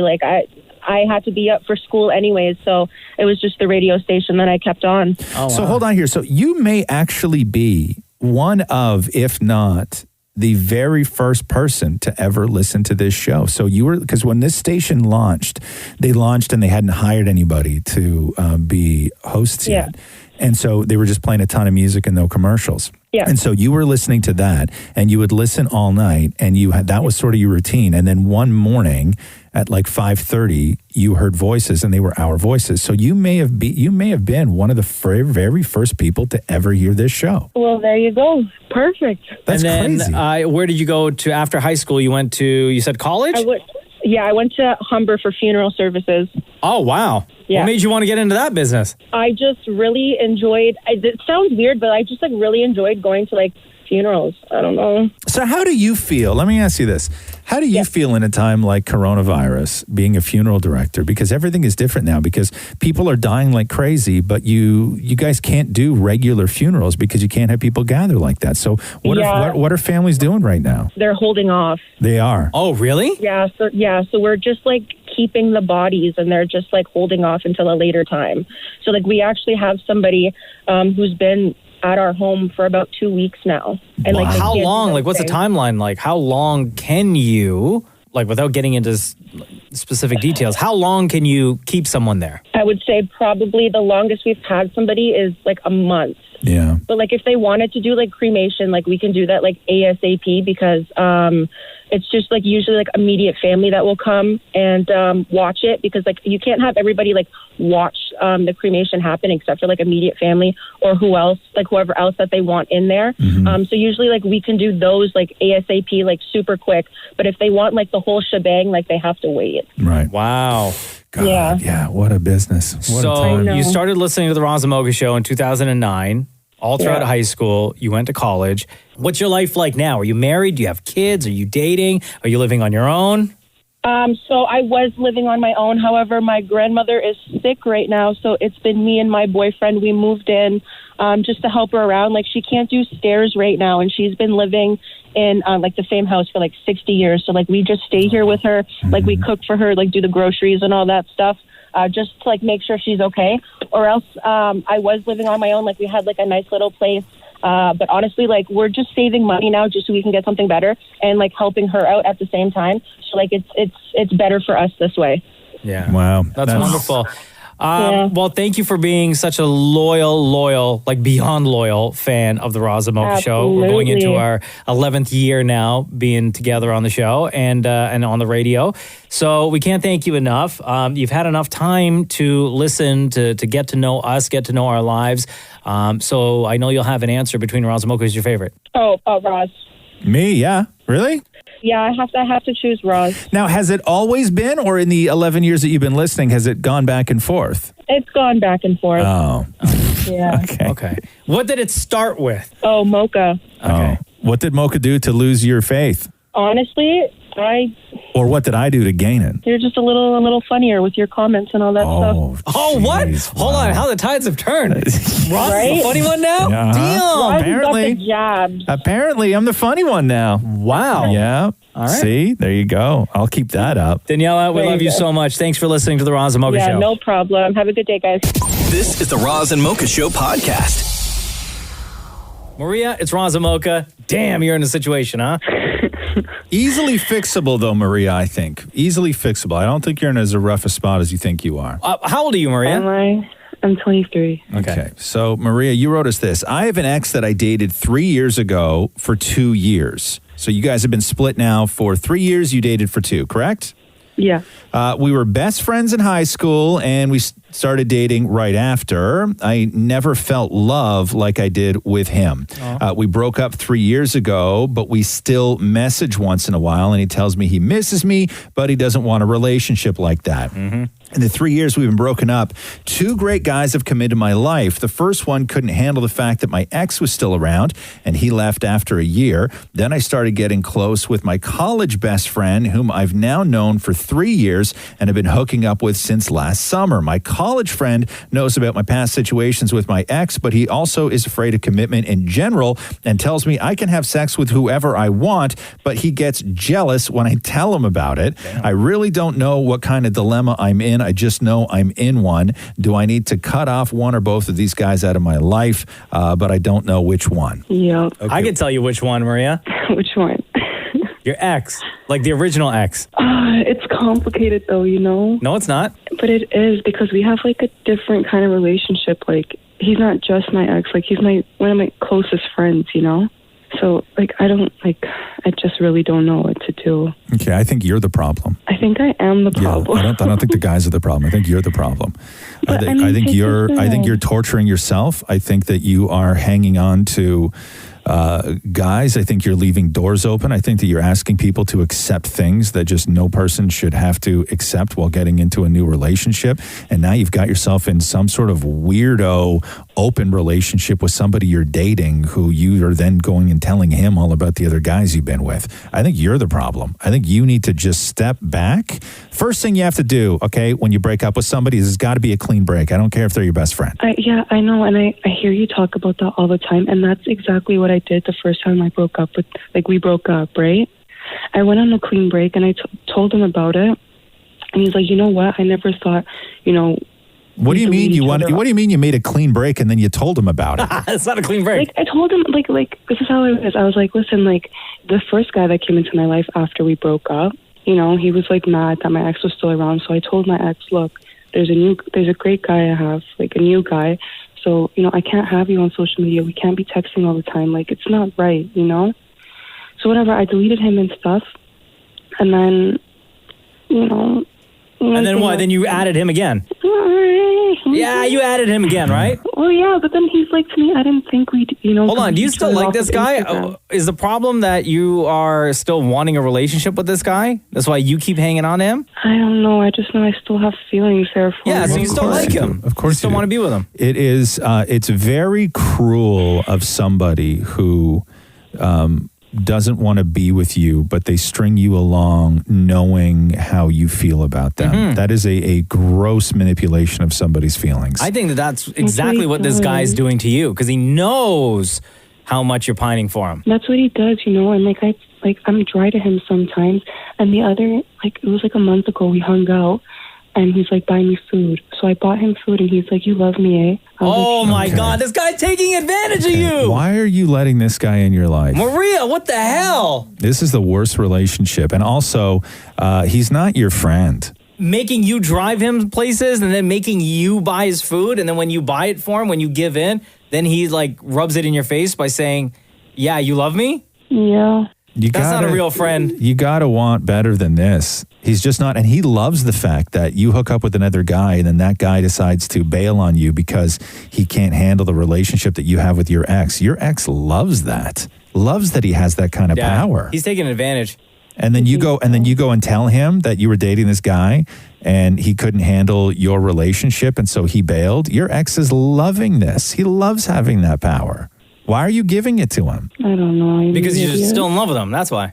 Yeah. You got to want better for yourself. And then you got to, you like, even with these relationships where somebody wants to get into a relationship with you and then they put it on you. They don't actually want to be in a relationship with you. So what they say is, hey, listen, you can go and be with whoever you want.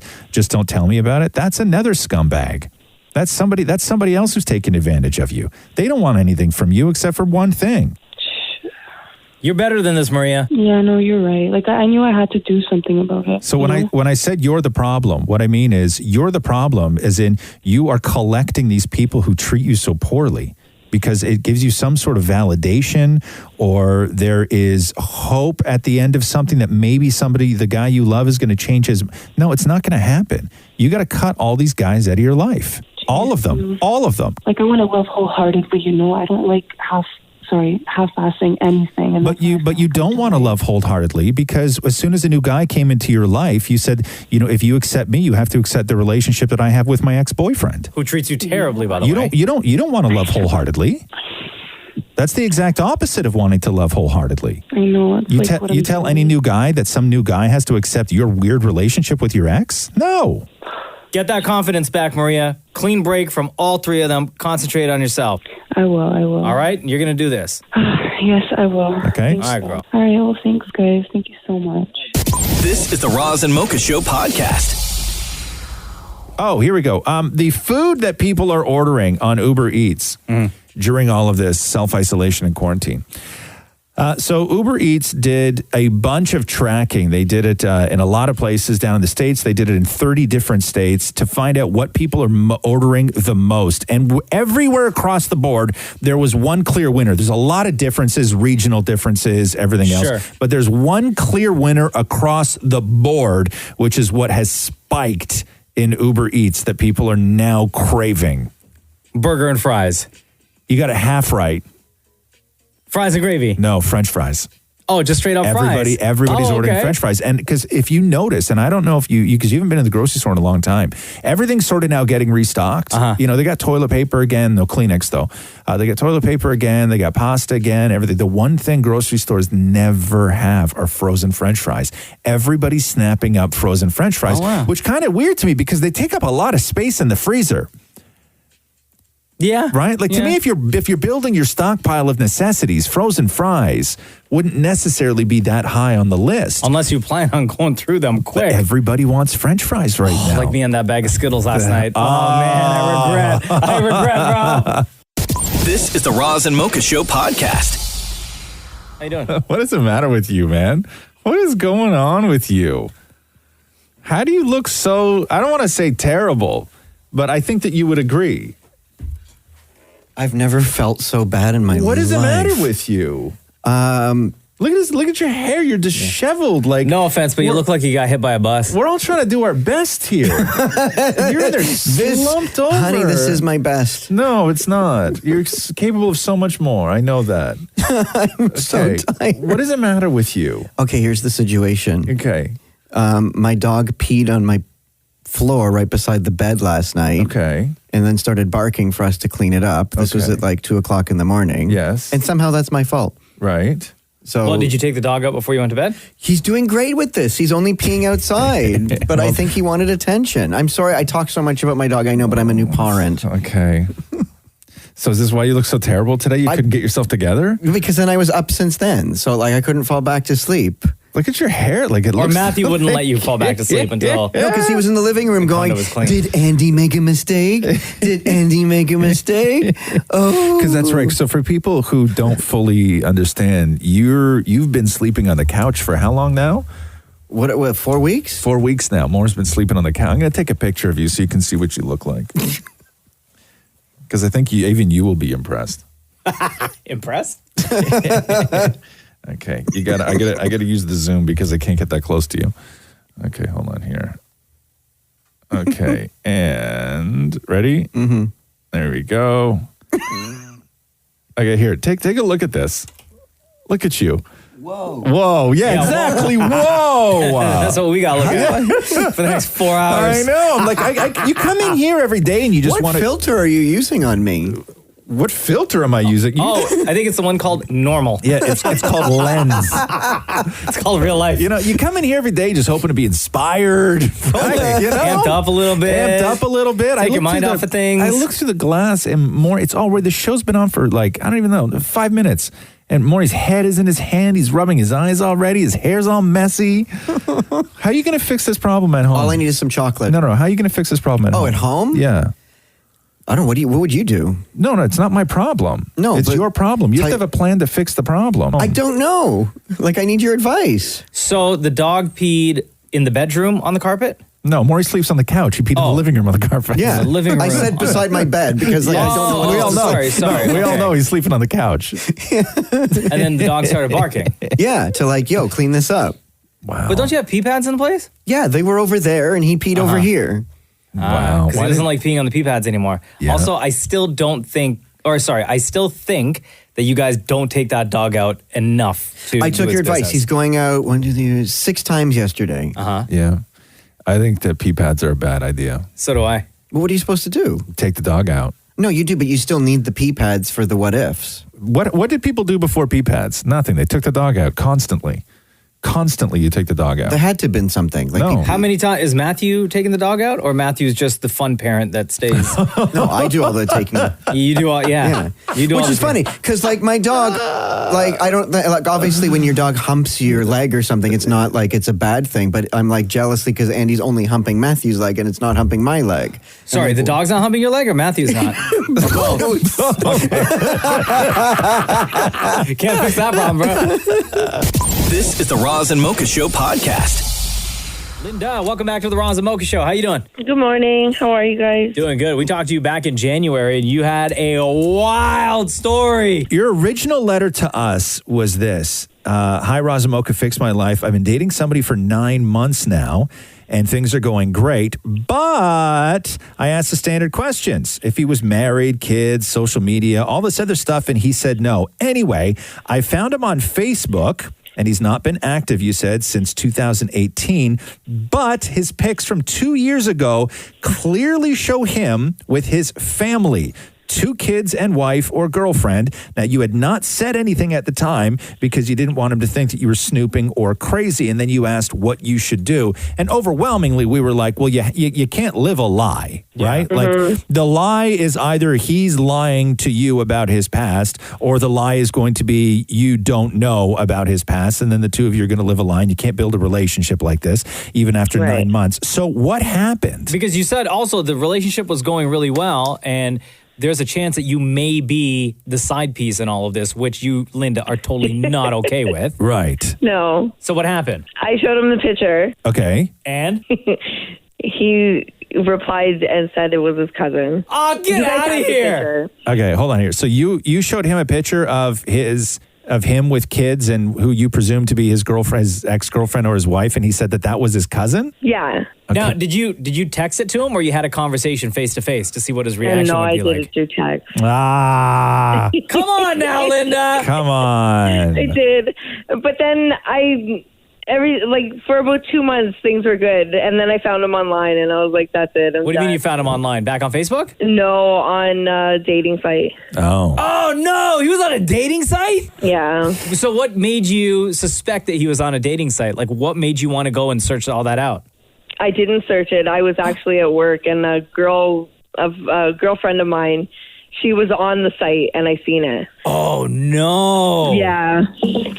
So, and at this point, you guys were still dating? Yes. Oh, so then what happened? Did you approach him face to face, or you texted him again? I FaceTimed him at the time. Oh. I was like, this is you. I'm like, it's obviously you. What did he say? He tried to deny it, of course, up and down. What did he say? It was his cousin?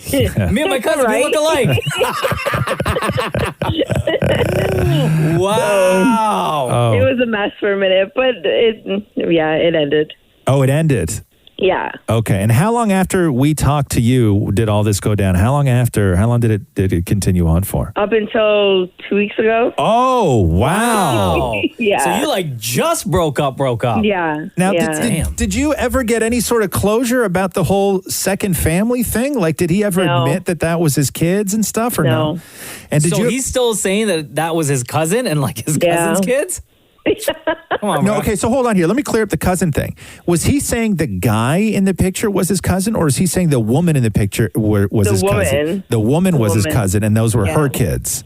Yeah. So he said, yes, that was me in the picture, but I'm hanging out with my cousin and my nieces and nephews, right? But yeah. Okay. And did you ever find out who that woman was? No. No, you didn't. You didn't creep her or anything like that. I could have snooped. I could have done I sent her a message on Facebook. You did. I never got a reply. Obviously. What'd you say? Yeah. What'd you say? I just sent her a message just saying, do you know who this person is? And that was there it? was never a reply. Yeah. No. But as soon as I made the comment and said, do you know who these people are in this photo? Yeah. all the photos went down on Facebook. Right. Of course they did. Wow, what a wild story, Linda. And what about his Facebook? It's still there, but no photos. I gotcha. So he went and deleted everything too. Yeah. Well, you don't want to put your cousin out like that. Right? Come on now. Yeah. And what about his profile on the dating site? Is that gone too? No, that's still there. It is? Yeah, that's still there. Wow. Man, what a Jeez. creep. So, how's your life right now? You single? Single, loving it. Yeah. You're just Quarantine, but not doing anything. Concentrating on you, right? Yeah. Well, you sound in good spirits, Linda. Yes. You feel relieved? Much better, yeah. Yeah, good. Yeah, but you still didn't get that full closure, huh? I would have liked the full closure. Yeah, I know. We always like the full closure. But you can't go crazy on people. No, you can't. But just, you need to, I don't know, I would have loved to have found out what the expression on his face was when you showed him the picture. You know what I mean? No, Rather I than should have done it in person, but I got nervous. That's okay. The important thing is that you're safe, you're healthy, and you are out of that bad situation. And now you can just concentrate on your own life. Definitely. All right? Jeez, thank you guys. I love you guys so much. You guys are great. We love you right back, Linda. Between Roz and Mocha, who's your favorite? Roz. Oh, yes. You know we're cousins, right? Oh. You look alike. This is the Roz and Mocha Show podcast.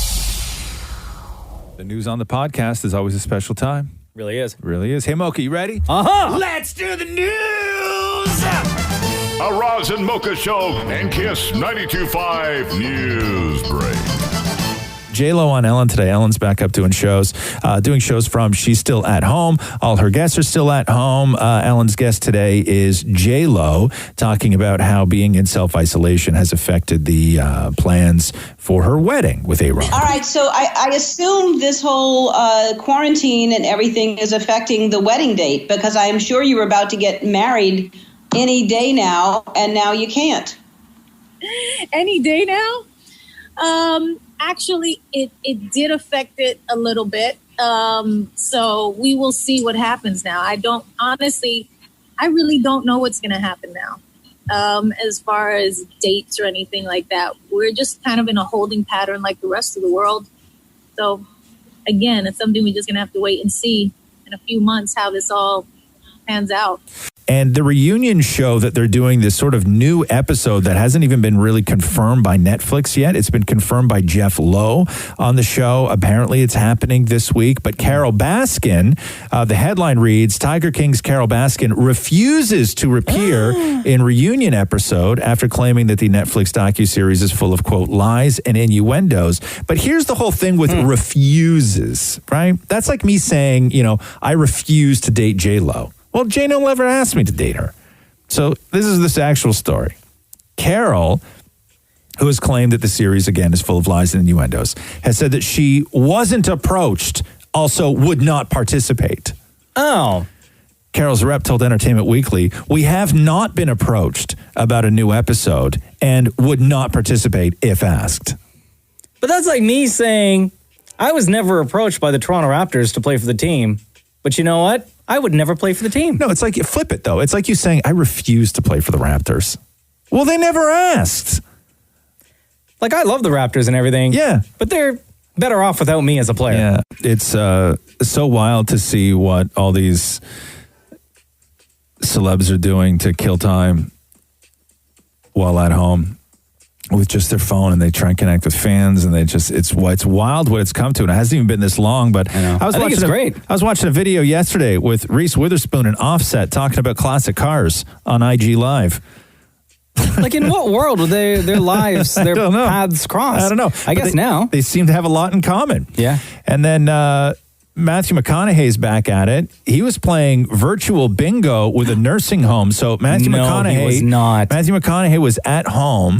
And he was having a big Zoom meeting with people at a nursing home where Matthew McConaughey was calling the balls. We got an I-24. I-24. Oh, my God, I love that. Richard Lutch is waving a hammer up high. Oh, we got Charles Keys in the iPad up high. We got 2 winners. Oh, my God. Yo, this makes me like Matthew McConaughey so much more. I love that. Adam Sandler and Jimmy Fallon put out a new song together. So they performed this together, but separately. So Sandler's at his place, Fallon's at his place, and they both had the lyrics in front of them. This is Don't Touch Grandma. Don't touch grandma, leave her alone. You can spend a quarter to call her on the phone. Cause grandmas like to pinch your cheeks and kiss your head and hug. But I don't want my grandma catching any super bug. So don't touch grandma, keep it to Zoom. Or learn to play canasta from across the room. Grandmas want to knit you sweaters and to bake you cookies, but you must tell your grandma. So good. Hello? Happy birthday, Lauren. It's Roz and Mocha. Oh my gosh! It's awesome! Yo, take us off speakerphone. Is that better? Way better. Happy birthday, girl. Oh, sweet. Thank you. You're not going to bed yet, are you?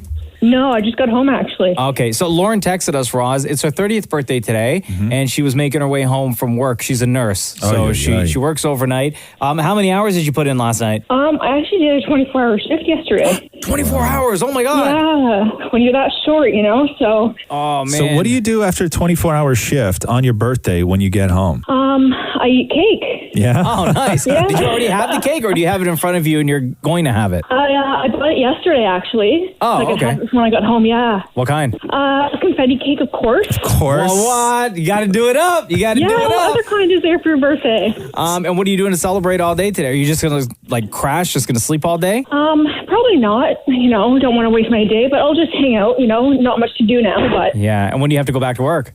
tomorrow, unfortunately. Oh man. What are some things that you feel that you miss? Because there's a lot of people at home doing a lot of things right now, being creative. There's a ton of stuff on Netflix. Like, what's on your list of you have a free day as a nurse? What do you do? You sit on the couch and you watch Netflix. Yeah. Have you watched Tiger King yet? Oh my gosh, yes. Oh, okay. Oh, wait for the new episode, though, of the Joe Exotic, so, Right, yeah, we're all waiting for that new episode of Tiger King. Yeah. It's going to be crazy. Yeah, to find out that her husband was in the meat grinder, but anyway. Well, Lauren, happy birthday. This is awesome. Thank you very much for listening to the Roz and Mocha Show, but more importantly, thank you for the 24-hour shift that you pulled at the hospital as a nurse. Thank you for everything that you are doing during this time when we're all being asked to stay home, self-isolate, wash our hands, stop touching our faces, but you are still every single day going into a job that you need to go to in order to help other people. So thank you for all that you do for us. Oh, thank you so much. I'm so excited to talk. We just made my day, actually. Where's the 24-hour shift? Now, hang on. We can't end this without singing happy birthday, right? Oh, of course.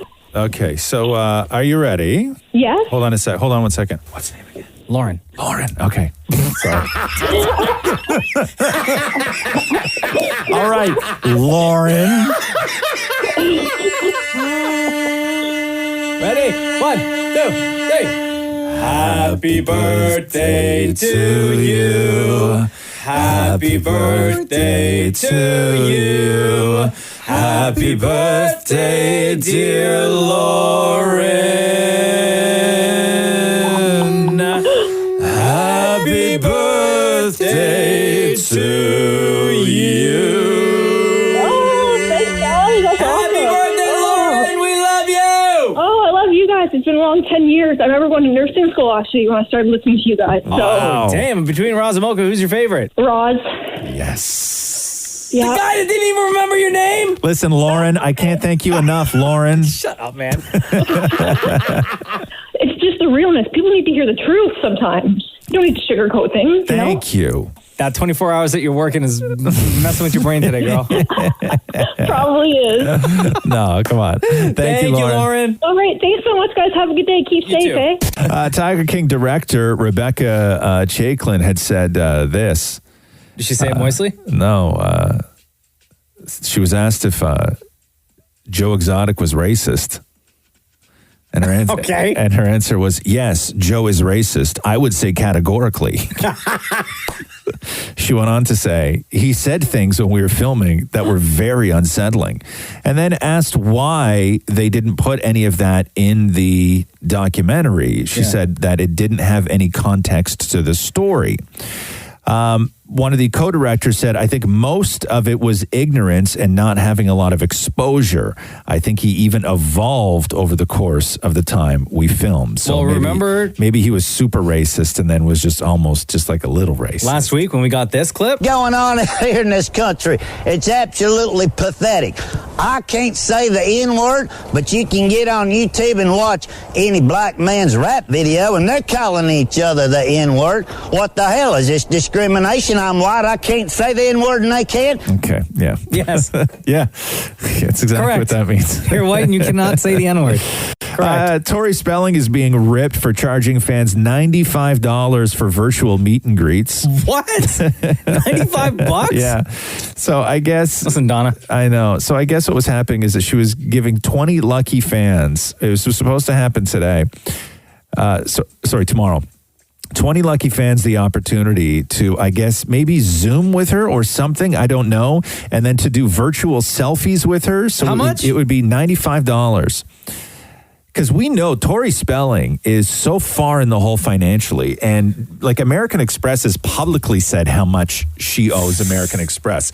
Like, you know, you have to be like in real debt when the credit card company is saying how much. Like, there's no such thing as confidentiality there. No, like it's just, it's not good. And are they supposed to keep that confidential? No, it's like, no, but not when they're coming after you. Like that's the whole thing is that when, I mean, I don't know how much public shaming plays into their debt collection normally, but I think when you're dealing with like Tori Spelling, who, you know, her persona is that, you know, she grew up hyper rich, right? Yeah. One of the richest. She grew up in the single biggest family home at one point in the United States. Right? Like that's how she grew up. But I guess her dad gave her nothing, and I don't know what the mom's doing and all this other stuff. Ellen DeGeneres also getting slammed for joking about being self-isolated, calling her experience in her big giant mansion much like prison. This is like being in jail, is what it is. It's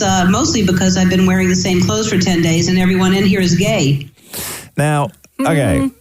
So everybody's like, oh my God, you're like a big giant mansion. This is nothing like prison. And then people started posting pictures of like what people like the prison food tray and stuff like this. To me, one, that was a joke that would never fly on her show. The writers would never allow that joke to fly on the show. So this is where people who are completely on their own right now she's just freestyling. You know, she's just freestyling. But I mean, that was definitely a joke, right? Like she knew what she was going to say, but it was more of a gay joke than a prison joke. She needed to say prison. She needed the setup. She needed to say prison in order to make the gay punchline. Right? Like but even still, people were not happy with it. People are getting turned on fast now, man. Yeah. We're at that point where you're going to get turned on.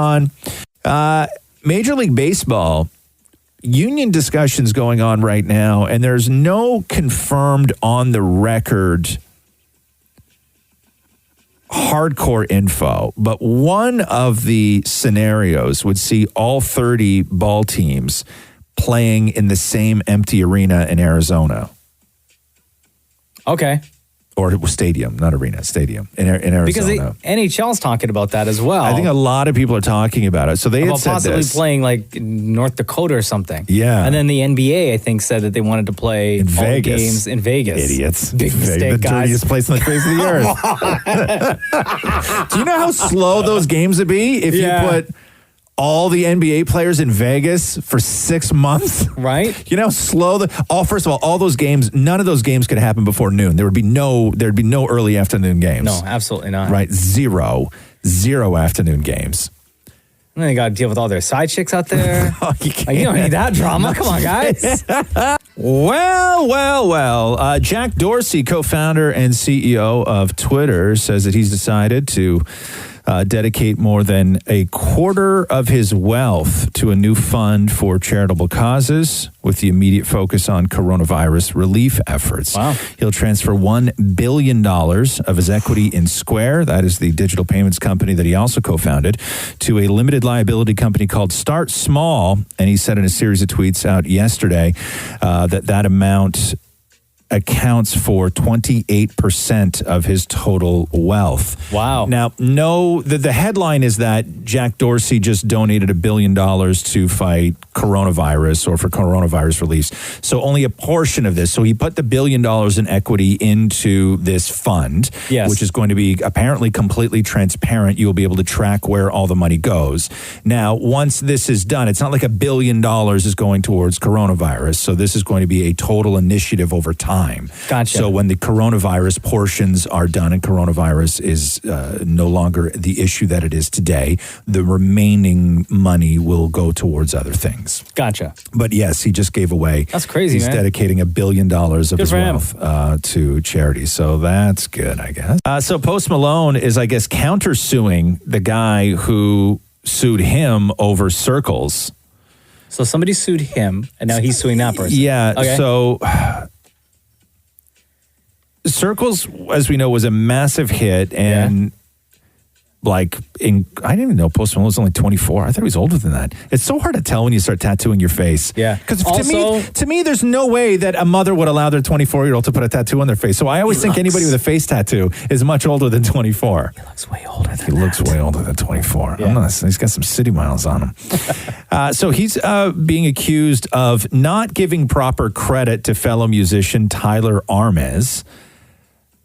Per legal documents obtained by TMZ. Now, Armes is suing Post Malone for not compensating or crediting him for his involvement in crafting Circles. Now, this guy claims that he co-wrote the chords and the bass line for the song and also contributed to the guitar melody.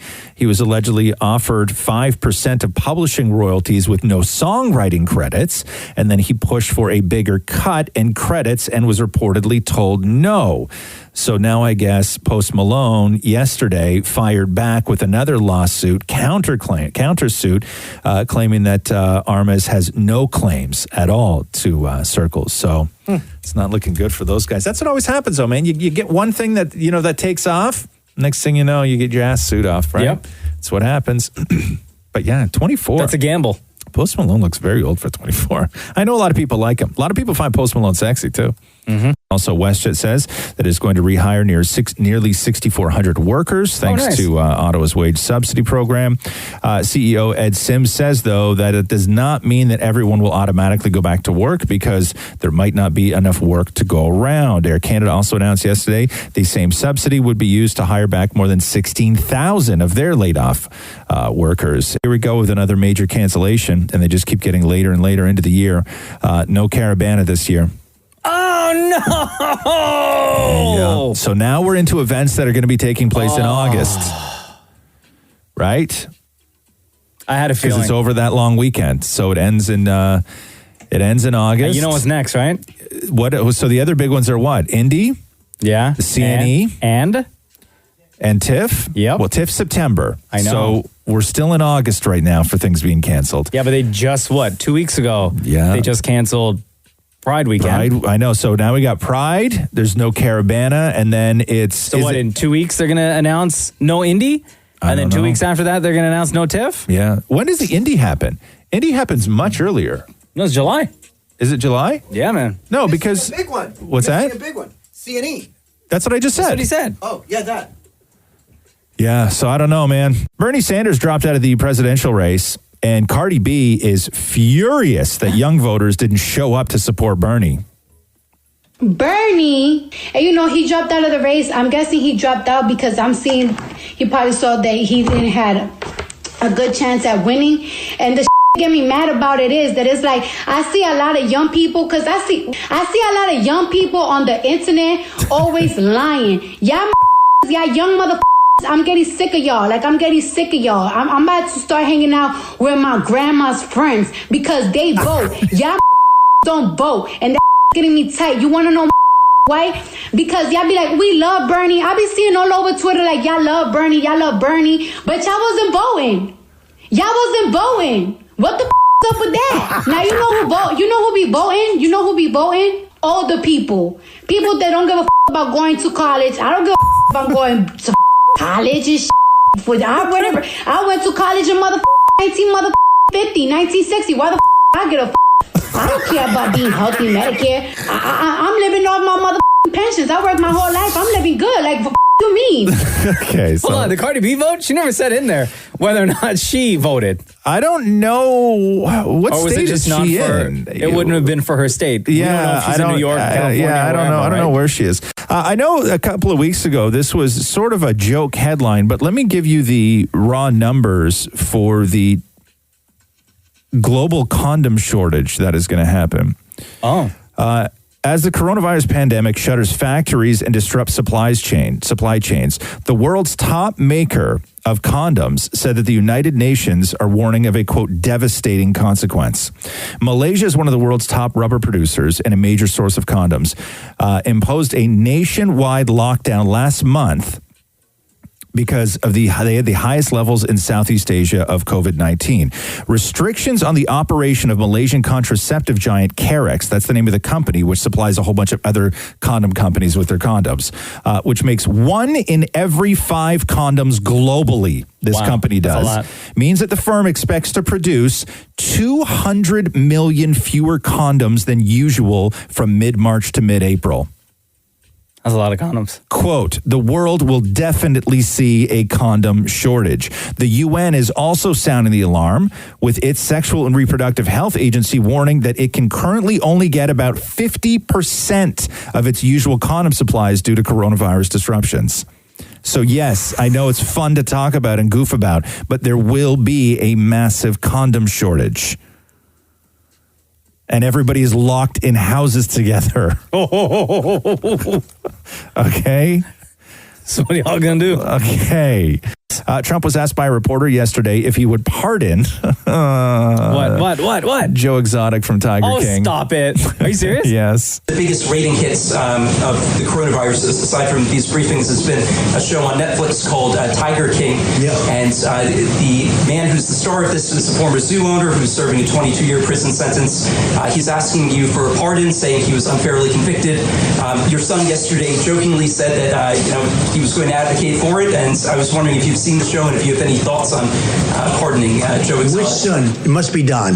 It was. I had a feeling it was Don. Is that what he said? I don't know. I know nothing about it. He has 22 years for what? What did he do? He allegedly hired someone to murder an animal rights activist, but he said that he didn't do that, and he was. You think he didn't do it? Are you on his side? Are you recommending a pardon? No, I'm not advocating it. As a reporter, you're not allowed to do that. You'd be criticized by these. Would you recommend a pardon?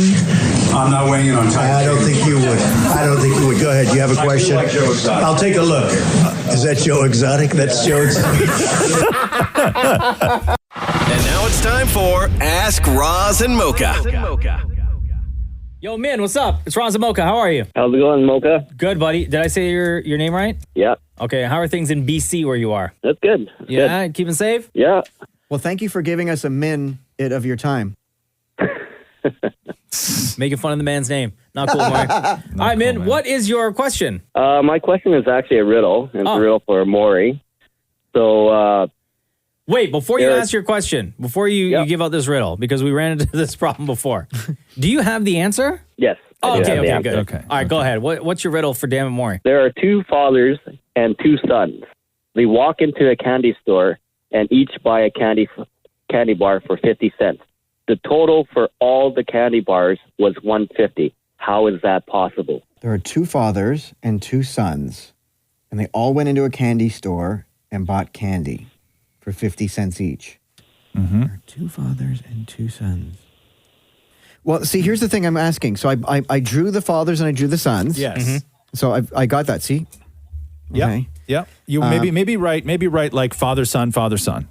Father. Just so you can keep track. Son, father. Do you know the answer, Roz? Yes. So do I. Okay, so because originally I was going to say, and they each bought a candy each, like the 2 fathers bought a candy to share, and then the 2 sons bought a candy to share, but that's only $1. Right. So that would only, you're right, that would only be $1. And we're to throw tax out the window, right? Like we're not worried about no tax. It's just 50 cents. 50 cents, 50 cents. Because in theory, hold on, 50, that's $1, and then 50. And then the other theory is it should be $2. That's the other theory is that it should be $2. But the question is why? Why is it only $1.50? three scenarios. Okay. One of them works there. Okay. That's Two. Yes. One was given for free. Yes. Like a buy one, get one, BOGO Absolutely. kind of thing. Three, theft. Okay. No, no, and no. Okay. Min, would you like to give Maury the answer? No, why? We have all the time in the world. Oh, okay. Keep going, Maury. No, I'm going to sit. I can't go into I can't go on with my day thinking I didn't try. Okay. But when is trying enough? When have you done your best? You let us know when you've done your best. Okay. There are two fathers. Because so and far there are you've two given sons. 5 answers. They've walked into a store and they each bought a candy. There are two fathers and there are two sons. Correct. And they each bought a candy each. Yes, they each bought a candy each for 50 cents. Yes. Two fathers and their two sons. Oh my God. Could it be that one son is S-O-N and one son is S-U-N? Okay, no, I'm going to say, okay, Maury, every single bit of information that you need to solve this is in the words that are given. There is no secret, okay? There's no discount, there's no theft, there's no trickery as far as S-O-N and S-U-N. There's no anything. Every bit of information that you have is there. One of the fathers is also a son. Presumably. Okay, this changes everything. Okay. There are two fathers and there are two sons. Okay, so one of the fathers... Presumably anybody is also a son. Right, but hold on, but that could change where one of the sons, one of them is also one of the other one. Like they're wearing two hats is what I'm trying to say so here. Break it down then. Okay, there are two fathers Because it's and not, there are I'm going to two tell you right sons. now, it's not a big giant revelation to say that a person walked into a candy store and you go, oh my God, they're a son. Yeah, they are somebody's son. I know, but let me feel special at this for 30 seconds. But I'm just saying what you So said. basically, there are three people. They're a family. You have father, and you have grandfather, and then you have son. Okay. Right? In that like older, and young, and then they all bought candy, and that's $1.50. But how does it work out though? So you have one is the father, one is the grandfather, and then his son, and then that person's son, and then they bought, boom, No, explain it. You haven't explained it yet. Okay, so there's two fathers and two sons. Correct. Right? So one of them is a grandfather, one of them is that grandfather's son, and then one of them is that father's son, right? So you have two fathers and two sons because one's playing the role. I don't think you know what you're talking about. No. One of them is playing the role of father and son. But who? Explain which it. one? This one. No, explain it. That's what I'm doing. Okay. Two fathers and two sons. Yes. It's three people. Okay, but explain it. So you have old man walks in. Yeah. His son walks in. Yeah. And then his son walks in. Okay. But the middle one is also a son of the grandfather and the father of the kid. So you have two fathers and you have two sons. Okay. Boom, shaka-laka-laka, okay. boom. No. Okay, Maury, write down Tell me I'm right. write down right now. Yeah. Okay. Who is what? Okay. Break it down. I did. No, you have two fathers and you have two sons. Yes, because break it down. One of the fathers No, and no. one of the sons. Break it down. How much more breaking can I down it? Break it down. Break it down. Who is everybody? Okay, this person is the grandfather. Okay, and they are John. No, they are a what? You have two. This is what you know. You have two fathers and two sons. So he is a father. Okay. Next caricature. Who's that? Steve is. No. Who is that? That is his son. Okay. Then I'm drawing one more. That is that person's son. Okay. So. But this person, so you have grandfather, and then his son. Right. And then his son. So the middle one plays the role of son and father. Okay. Giving you two sons and two fathers. Okay. Min, is that right? That is the answer, yes. Yeah, that is. Does anyone have Tylenol? It's the most difficult way to get there, Mar. Is it though? You really. I have the biggest thinking headache right now. You have no idea. It was the most difficult way to get there.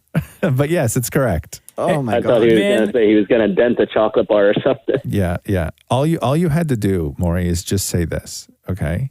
Is that there's three people, right? Yes. Out of the three people that walked into the room, one of them was the son of another and the father of the other. No.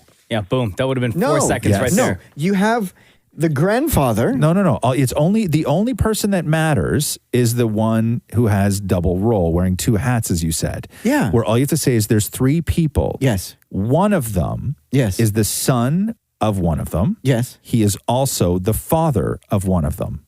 Yes. Right. That's all you had to say.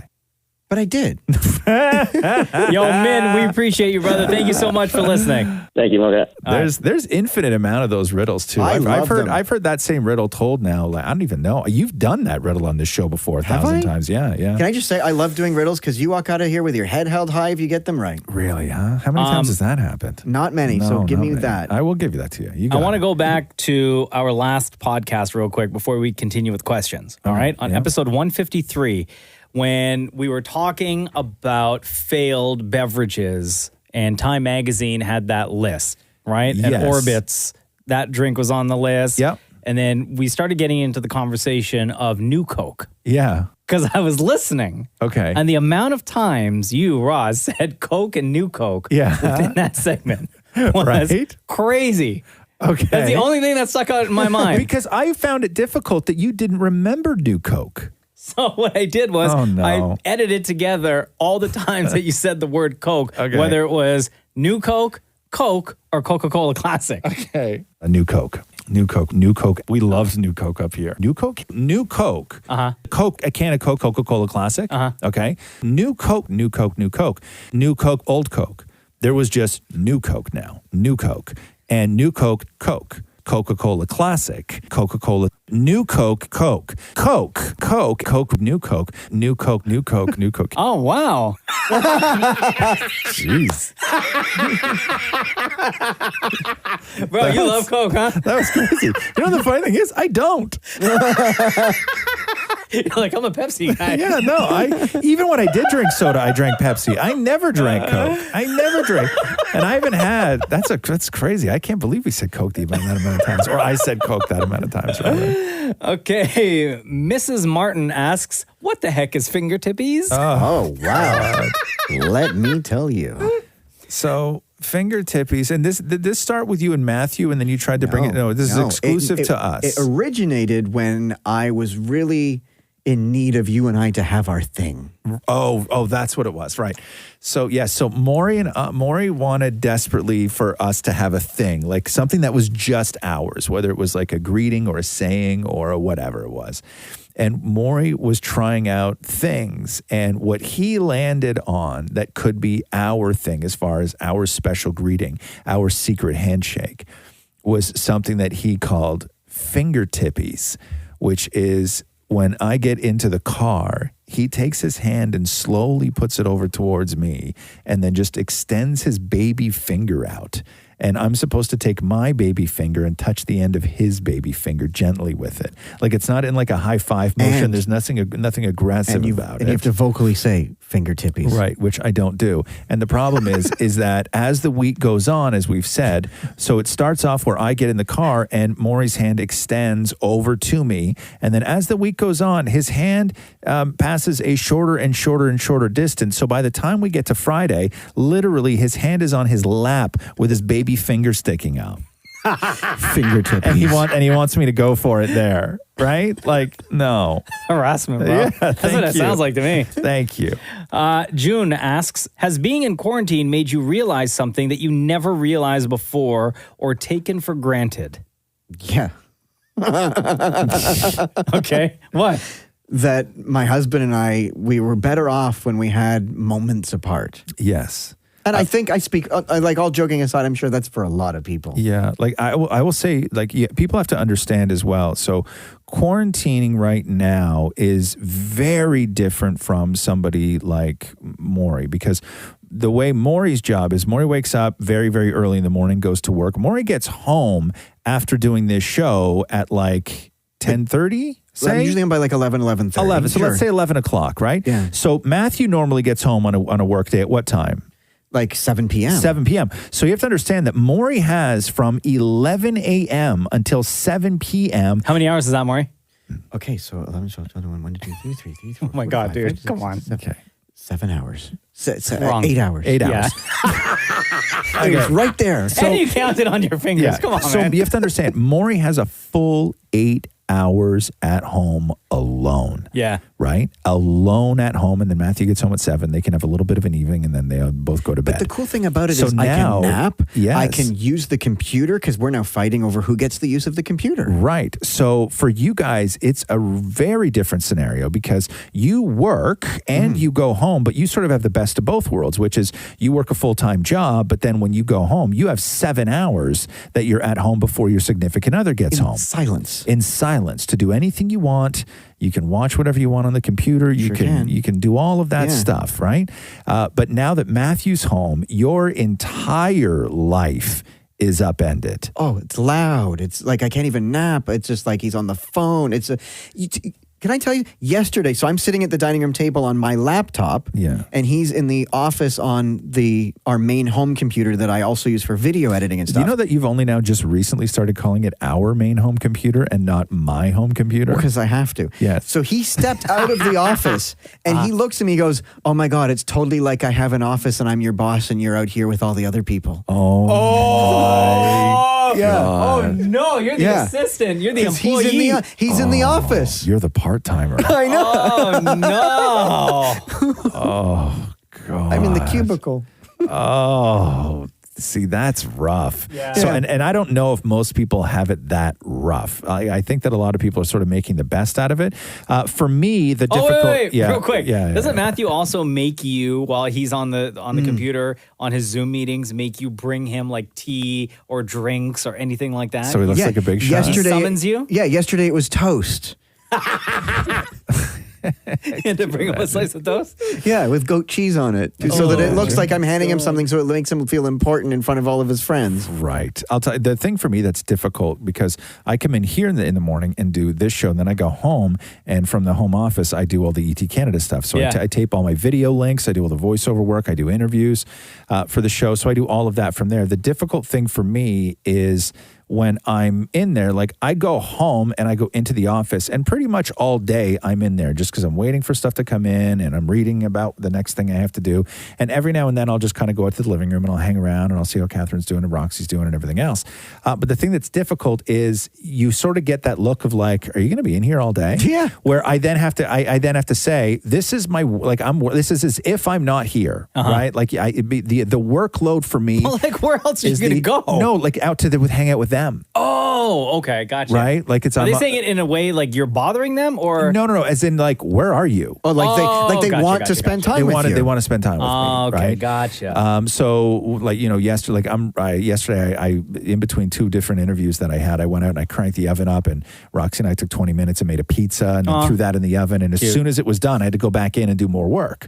Yeah. So I get that feeling of like, because you're there, but you're not really there, and that's an awful feeling because I don't like it when my kid comes in to show me something really cool and I'm sitting on a conference call and I can't talk to her. Right. So like I don't like the feeling. I would much rather go to an office rather than do all that work from home because I don't like it when my family looks at me like I'm absentee under the same roof. It's not a good feeling. Do you feel at the end of the day you're more tired from home than if you were to go in the office? No. He's just tired all the time. Yeah, I'm just tired all the time. By the end of it, like yesterday I finished late. Yesterday I didn't finish and I had a bunch of conference calls. Like I put my phone down and looked at Catherine and said, okay, I'm finally done for the day as far as everything that I needed to do at 9:30. Whoa. Wow, 9:30? Yeah, 9:30 last night. So I got later than when you go at that time. Yeah, is when I finished everything, all the work. And that's when I ordered food and sat and watched the end of Better Call Saul. Damn. Yeah. My life hasn't really changed, to be honest with you. I still get home at about the same time, like around 11:30 in the morning. And then the only difference is that my kid is at home. My wife's always home. My kid's now at home because can't go to school. You basically got in a time machine and went back in time 7 months. Yes, because it was only recently that he started school. Yeah. And he started full day, right? Yeah. So my life hasn't really, like my schedule is pretty much the same. Yeah. Because he still takes a nap at the same time every day. And I use that time to like do some work or do stuff in the house, clean up, do the dishes, empty the dishwasher before he wakes up. Dishwasher, I tell you, man.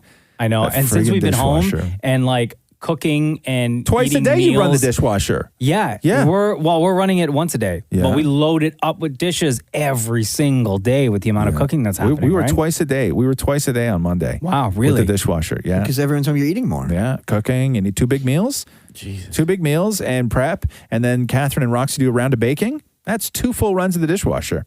Sabrina asked, and this is a great question because I know you'll have probably the best answer out of all of us, Roz. Sabrina says, what's the best way to make grilled cheese? Did we talk about this before? I'm pretty sure. Did we talk about this on the podcast or on the live show? Live show. It really depends on your sort of philosophy with grilled cheese.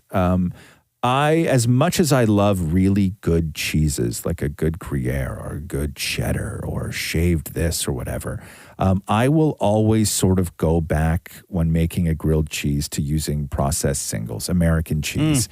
To me, that makes the best grilled cheese. But I will do a sort of 4 cheese grilled cheese every now and then. I used to really love those. But for me, as far as the technique of actually grilling a grilled cheese is, I think it's 2 things that you have to remember. One is lightly butter both sides of the bread that are going to hit the pan, okay? But don't just drop that into the pan. Don't drop the buttered bread into the pan until you have a decent amount of melted butter already in the pan, okay? And then you're going to drop the grilled cheese sandwich in, and the trick is to get it on a low enough heat that the butter just crisps up everything to a golden brown, and then before you flip it, throw more butter into the pan and cook it. So with a grilled cheese, the idea is to cook it long and slow, right? And then the butter soaks up into the bread. So if you cook it too fast, what winds up happening is you brown just the outside of the bread, and then when you cut it, you don't get all that flavor seeping up into the bread. Yeah. And then even oftentimes... So is the bread hard or moist? The bread's hard, but it's just like comes out like toast. But that flavor is all the way up through the bread, right? Like the whole thing should be golden. It shouldn't be brown. Right. It shouldn't be brown, and it shouldn't flake away when you eat it. It should be sort of moist with all that butter. And then sometimes I'll even turn it down a little bit more and add a little butter and do another flip and then another flip and another flip.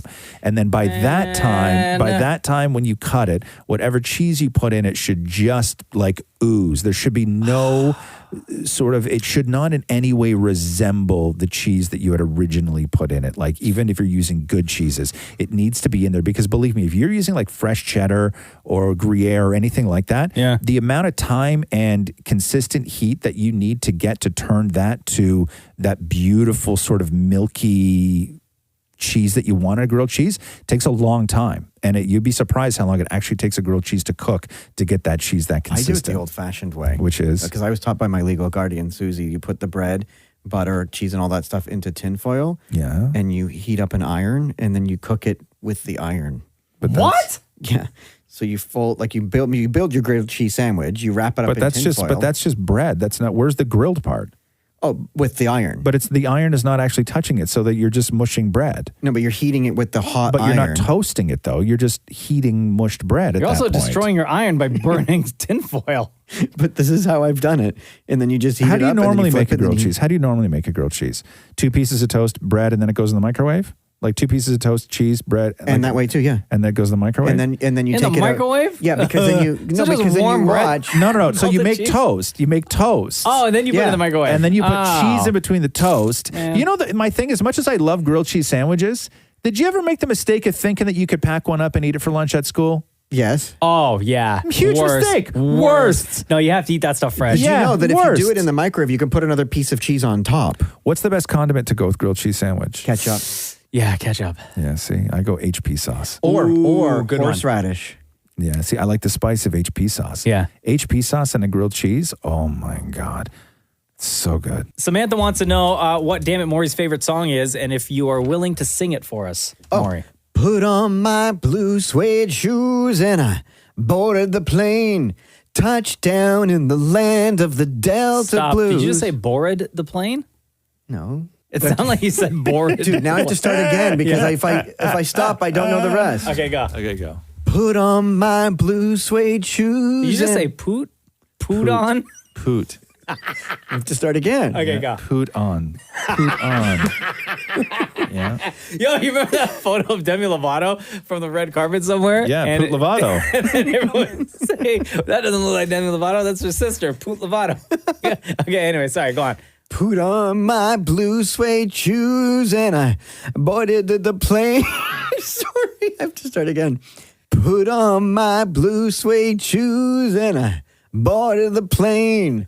Touchdown in the land of the Delta Blues in the middle of pouring rain.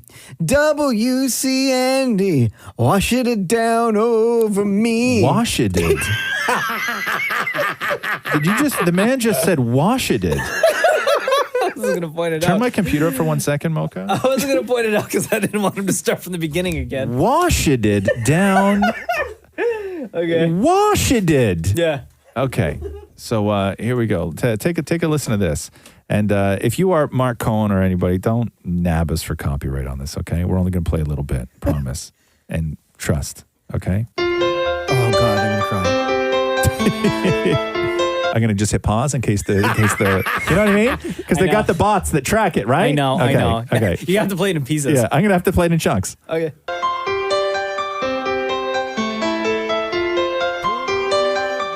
Okay, Maury, you missed the intro. Oh, I didn't know. Okay. Yeah, okay. Here we go.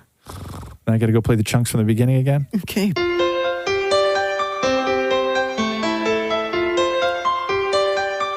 Here we go. Wait, sorry. I know, they'll cut us off. I know, okay. In 3, 2, 1. Put on my blue suede shoes and I boarded the plane. Touchdown in the land. You are so behind on everything. How? You hear the music? Yes. How am I behind? You can't. There's no way that you can hear the music right now. Okay, I'll put on both headphones. Yeah. Okay. Here we go. Okay.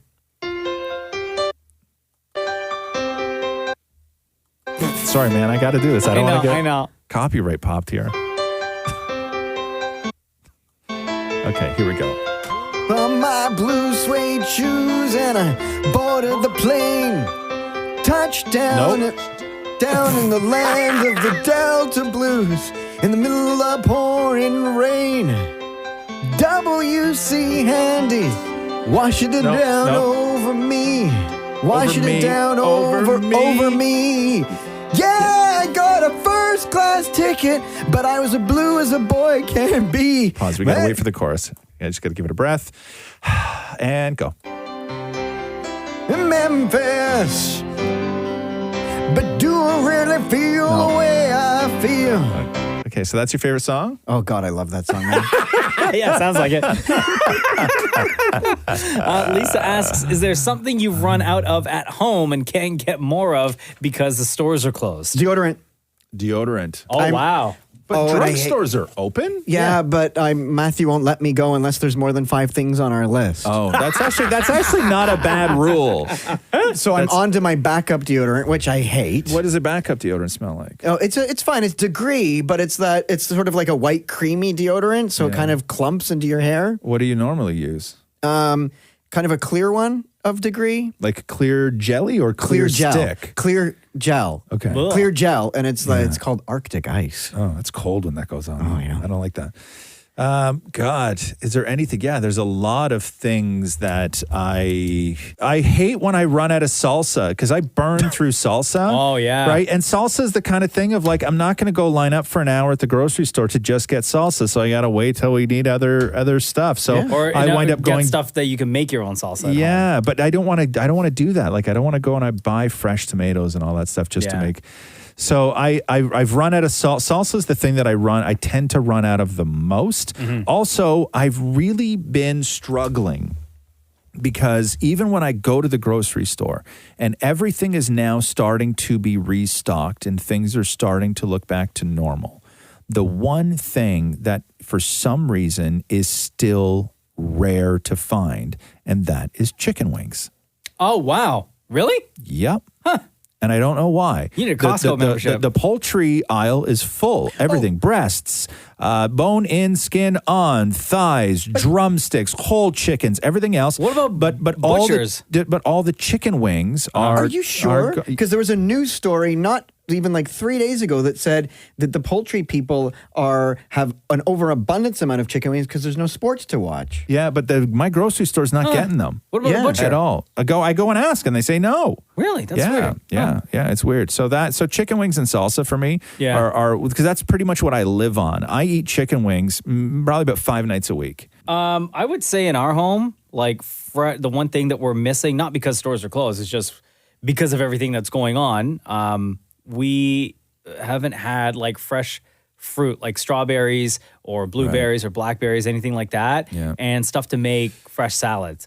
Right? Like even the box with the pre-boxed salads, we won't even buy just in case. Also Perrier, because we rip through Perrier in my house. Yeah. Right? You need a soda stream. No, I don't like it. You don't like it? No, I don't like the bubbles. But Perrier is bubbles. No, I don't like their bubbles. The soda stream bubbles? Yeah. You can control the bubble I've strength. tried all the bubble strength. I don't Really? like the size of the bubbles in a soda stream. I like the size of the bubbles in Perrier. Just like I don't like San Pellegrino.